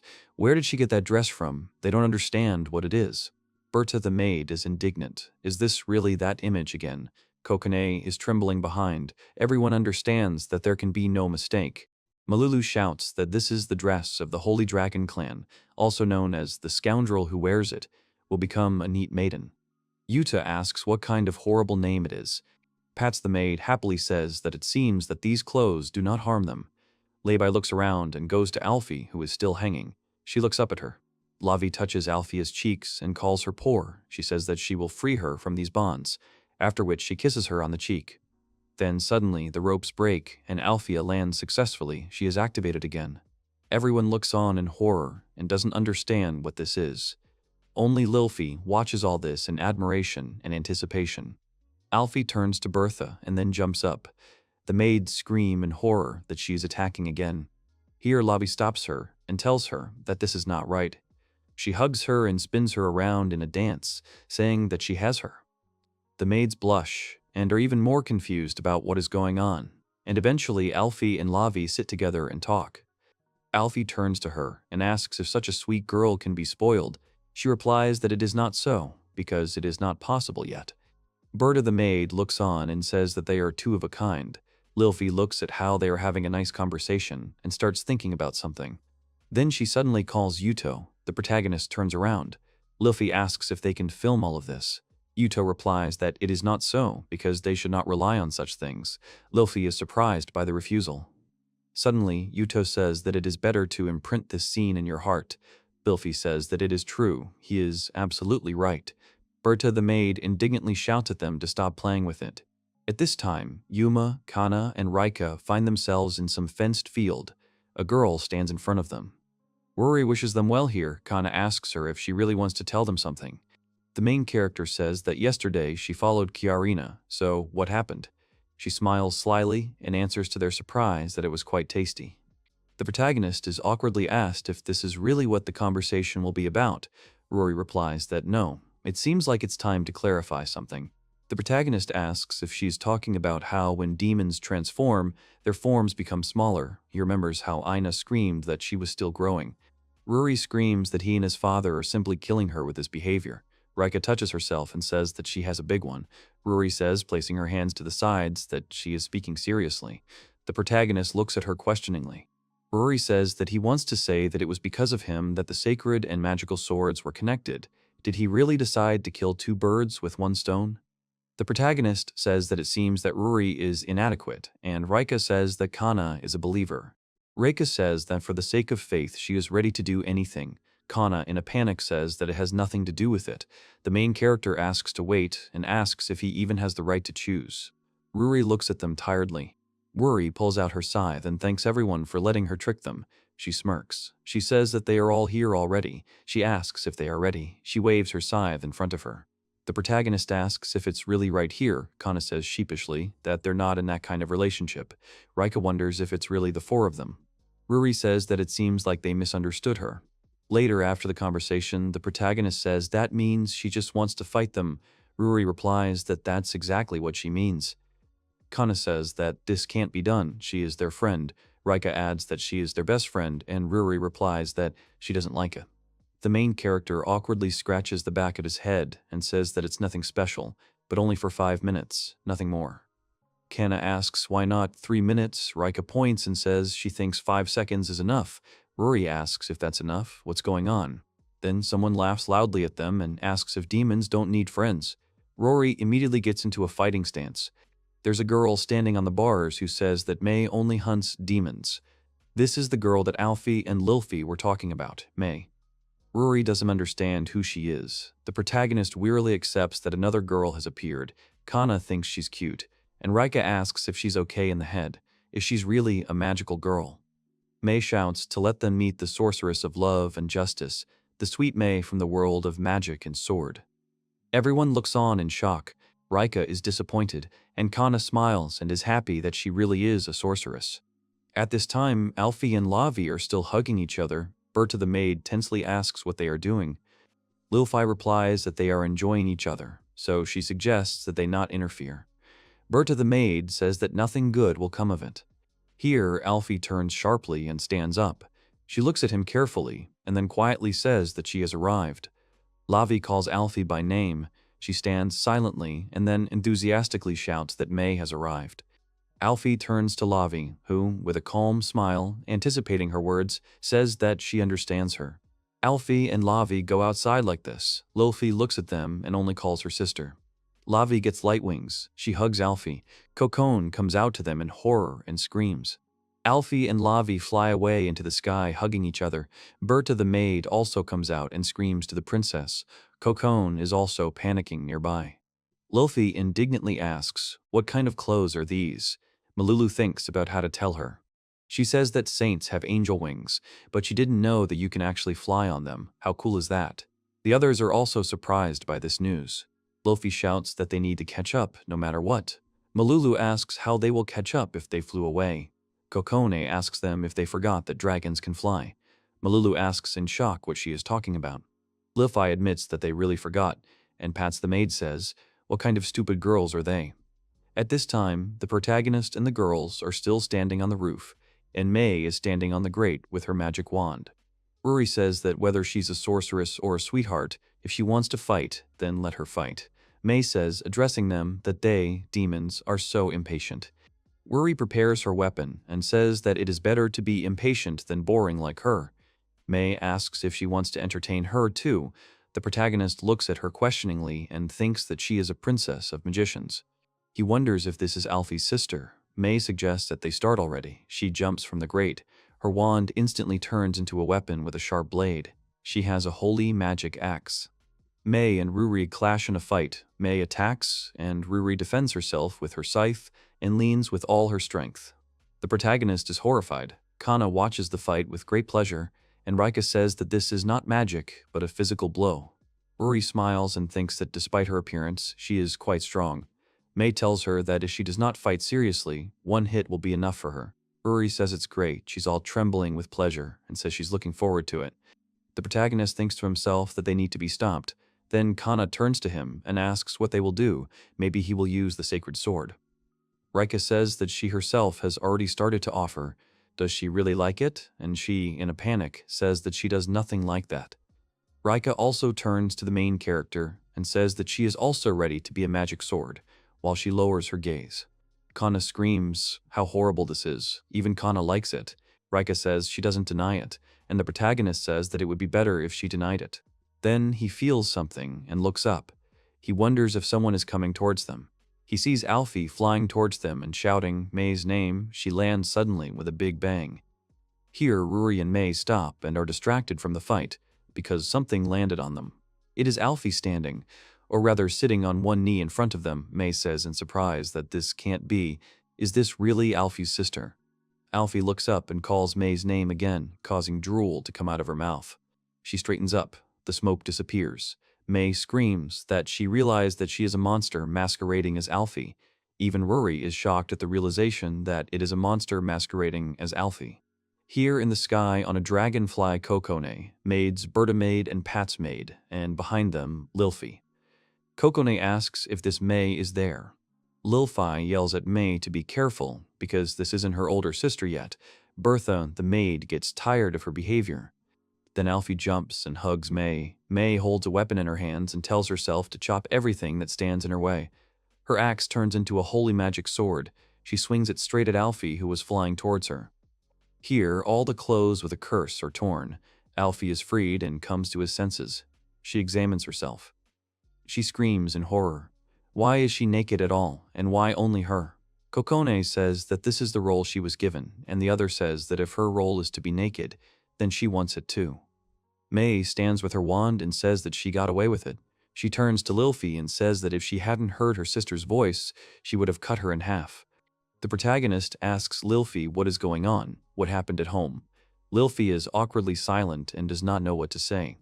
May hugs Lilfi and tells the protagonist not to talk to her little sister, and Lilfi tells May that it's rude. She says this guy is a hero. May looks at him and says that's true, but she doesn't care. Poor Alfie sits awkwardly and asks if anyone has any clothes. Kokone says that if he needs clothes, he should take them from her, hinting at Malula. She will simply turn into a dragon. Malulu smiles and says that after she undresses, she will definitely attack Kokone. Kokone, in fear, asks if she really hurt her. One suggests that maybe they can take off Lavi's clothes too. She's still standing innocent and calm next to them. Kokone says that they never tried, she completely forgot. Lilfi says that at least Lavi is unharmed. Kokone tells her friend that she will let her take off her clothes so she can come with her, but she refuses and says that they will change the goal a little. She starts to take off her clothes and says that she can do it. Kokone says that she can't because her clothes smell. She changes her mind. Labi hears them and asks if she really needs to take off her clothes. The protagonist asks to wait. If she needs clothes, she will just give her sports uniform. Ruri asks him to wait. The protagonist stops. Ruri searches for something in her pocket and finds it.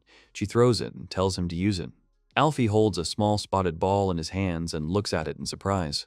She doesn't understand and asks what it is. The protagonist is indignant at Ruri, and you smile slyly while Alfie screams. Then Alfie finds himself in underwear with a picture of a cow. She asks what kind of shameful outfit this is. Rika asks if it's the season for such outfits. Kana doesn't understand her and asks what season. The protagonist asks Ruri if this is her battle uniform too. She gets indignant and says that it's in demand. Labi stands there without clothes and says that she can just take her clothes off herself. Malulu is horrified at what she is doing. Labi says that she was about half conscious because she met Nori. They are surprised by Nori. Ruri asks what's wrong. Isn't he the Demon King? Does she think he can surprise her? Lavi says he represents the Demon King, and the only Demon King they have is Yuma. Everyone is shocked and doesn't understand what she just said. The main character is surprised himself. May comes up to him and asks if his brother isn't a hero. Did he really deceive her? She looks at him menacingly. The protagonist begins to speak hesitantly, not knowing how to say it. Alfie stops them and asks them to calm down and talk. The protagonist and May doubtfully say that she can talk seriously in such a costume. That is, in underwear with a cow pattern. Alfie gets hysterical and screams that it is not her fault. At this time, Ina comes to their house with a backpack and apologizes in advance for the disturbance. Yuto is sitting on the floor and reading a book. Seeing Ina, he greets her. She is surprised and asks if only Uncle Yuto is here. The protagonist replies that this is true. He doesn't know where the others are. They flew away. She laughs, sits down next to him, and says that means they are alone. Ina starts to get nervous and wonders to herself what she's even talking about. Yuto's displeased gaze pierces her, and he says her name with some disgust. He asks her if she really wants to play house with her as a mistress, if this is really a common thing in Finland. She screams in panic that, of course, there are a lot of mistresses there. Yuto smiles and says that he didn't know that. Ina silently begs for forgiveness. Then someone else comes to them and asks for forgiveness for interrupting them. Levian and Alicia stand in front of them. Alicia smiles and says that they haven't seen each other in a long time, calling him a former hero. Levian asks him accusingly what he's playing with a little girl. Yuto is surprised where they came from. Ina sits awkwardly. Yuto says that can't be. Did they come to him to find out which part of them is the best? Ina looks at him with displeasure. Alicia tells him with a smile that he hasn't changed at all. Levian adds that he only has better taste now. Yuto says that, unfortunately, the only girl he's ever loved is Grisaria, so he doesn't want to be pressured by hotties like them. Ina turns to him in surprise. She lowers her head and starts to seethe. Levian turns his attention to her. Ina blushes even more. Levian tells Alicia that he is annoying them somehow. Maybe they will kill him. Alicia says that would be nice, but he needs to calm down first. Yuto gets scared and asks, how is that nice? Levian says he'll tell her just in case. He's not interested in his son-in-law at all. If he takes something from his sister, she'll immediately return in a different form. Yuto says he'd like that to happen. And Ina already lives in a different form. Yuto finally asks them why they came. Alicia and Levian are surprised, as if they did not expect such a question. Levian remembers, points at Ina, and says that they came for her. Ina is surprised. At this time, Lobby stands and asks if it is not suspicious that the clothes were sent at the same time.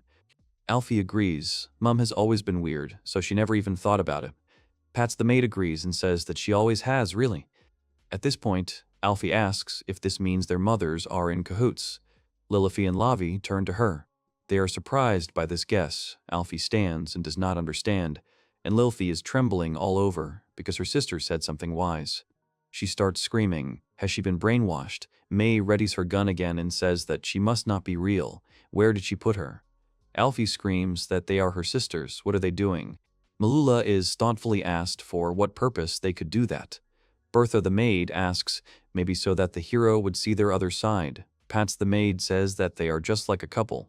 Maybe it wasn't a mistake at all. Lobby says that they don't really want to hang around here all day. Maybe they can go and have kids. Lilify says that since it comes down to it, she doesn't mind. Alfie screams at them in shock that they can't do something like that. Lilify takes her hands and says that it's true. She shouldn't deprive her of her love. The protagonist turns to Lilify and asks if she could stop talking about it so calmly. Lavi says that if it bothers him so much, then he can join. The protagonist shouts to her that this will all end very badly. Malulu asks if she can join. Lavi also asks if she can. Kokone says she has a specific smell, so she will be after Lavinia. May asks why Tikni doesn't want to join. Lavi replies that it's because it's easier for him to stay here. Kokone adds that they themselves are delicious. Malulu says that she is just starting to figure it all out, and they ask her what she is doing here. Lilify turns to May and asks if her mother knows she is here. Then their conversation is interrupted by a voice asking them to wait. Alfie shouts at them not to send May back until she has fully enjoyed herself. She is asked to at least keep quiet for a while. May says that it seems like Mom said that she would come soon too. Lilify is surprised. May remembers what she said. It seems like she said that she would come with a friend. She says that she thinks her friend's name is Levian, and then Levi twitches because she says that this is her mother. Kokone screams for them to come back quickly or else something bad will happen. Everyone turns to her in fear. Lilify says that maybe it's too late, so they need to hurry. The protagonist doesn't understand and asks, what is it? The protagonist asks Kokone if it's bad when both mothers come. She replies that they have huge forms. Something will probably happen. She repeats that they are huge, and the protagonist says that he doesn't quite understand what's wrong. Then someone calls them. Malulu, in dragon form, asks if they can sit on her. Lilify is standing nearby. Meanwhile, in the bathhouse, Alicia and Levian are enjoying the water, and Ina is suffering between them. Alicia says they will wait until their daughters return. Levian agrees because he doesn't think he can pay for it all. Ina starts to say that she has nothing to do with them at all. Levian asks what she's talking about. An awkward silence follows. Ina screams in panic. Did they really notice? And Levian asks, shouldn't she have noticed? She asks who Ina thinks she is. She is the older sister, and the log still hasn't noticed, even though they've been together for so long. Ina stands up abruptly and asks her not to tell Yuto about this. She says that she won't tell. She doesn't understand why she should try to please him. Ina sighs with relief and sits back in the water. Levian looks at her and begins to walk behind her, hugging her. She says that Ina has become so cute, it is hard to resist the urge to take her home. Alicia admires her too, but Ina splashes water and asks not to do that. Lavi arrives home and stands in front of Alicia, Levian, Ina, and Yuta, who are sitting at the table drinking tea. She asks if this means they are just relaxing. Levian smirks and asks her what she expected. Kokone and Lavi look at everything carefully. Levi says that she thought they would have a fight here. Kokone tells Lavi that this is not right. Lavi asks her daughter if this is what she wanted. She sits down next to her and says that it is. She likes to give her a dressing down. She is glad that she came. Kokone is surprised that she threw it all away so easily. Alicia says that if Levian starts taking this world seriously, it will be quite funny. Yuto is indignant. If she understands that, then why did she come? Alicia is offended and tells Yuto that he is so heartless. Does he really not love her anymore? Yuto rudely replies that he never loved her, and the demand for married women is not high. Alicia asks, but he likes big forms. The protagonist falls silent. Alicia says that now that the former demon king is dead, she is the strongest, right? Yuto blushes and says that she is rather the curvier. Then Alfie comes in and yells at his mother. What is she doing here? Alicia replies that she is just joking like a human being. Lilfi sees and says that she does not think so. Here, Levian announces that her forgotten nephew Yuma has arrived. She hugs him from behind. The protagonist gets scared and doesn't understand where she came from. The main character asks her if she is Lavi's mother. She replies that she is, but wants to say that she could have a lot of fun with him and leave offspring. The main character gets scared and tries to escape. Lavi tells his mother that dad will cry. Alicia stands up and says how cunning Levian is. She wants it too. Then Lilfi abruptly takes her hand away and looks menacingly at her mother. Lilfi yells that she got this behavior from her, so she should stop it. Alfie is shocked, thinking that she said it herself, and May is happy because she doesn't really understand everything. Yuto yells to stop. She's just a spoiled girl, so let him sort everything out. They all sit down, Yuto asks, holding a notepad and pencil in his hands, if it's right that they want both sides to be with Yuma. He says that as long as she has the magic sword and the holy sword, it sounds quite realistic. Alicia says that Yuma can't be divided into two, so all that's left is to wait for grandchildren. The protagonist replies that he understands. Both mothers nudge their daughters and say that each of them has at least one child. Alfie and Lavi blush. The protagonist asks to wait and says that this is not possible because they ignore their own feelings. An awkward silence falls. Everyone looks questioningly at Yuma. Lilfi starts to wonder if he's really starting to develop heroic feelings. Kokone starts to wonder if he's really starting to develop heroic feelings. He's seriously starting to act like a hero. Kana thinks that his feelings also have a limit. Rika is surprised that he said it so openly. The protagonist asks in shock why they are so surprised. Did he say something wrong? Rura says that it is clear without words. Alfie and Labi look at each other with satisfaction.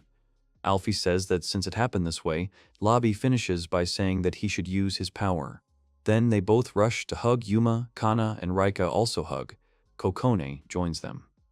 Lilfi, Rura, Ina, May, and Yuto watch them from the sidelines.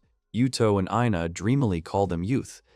One day, 7 years later, Ina comes home as an adult and greets Yuta. Yuta also greets her.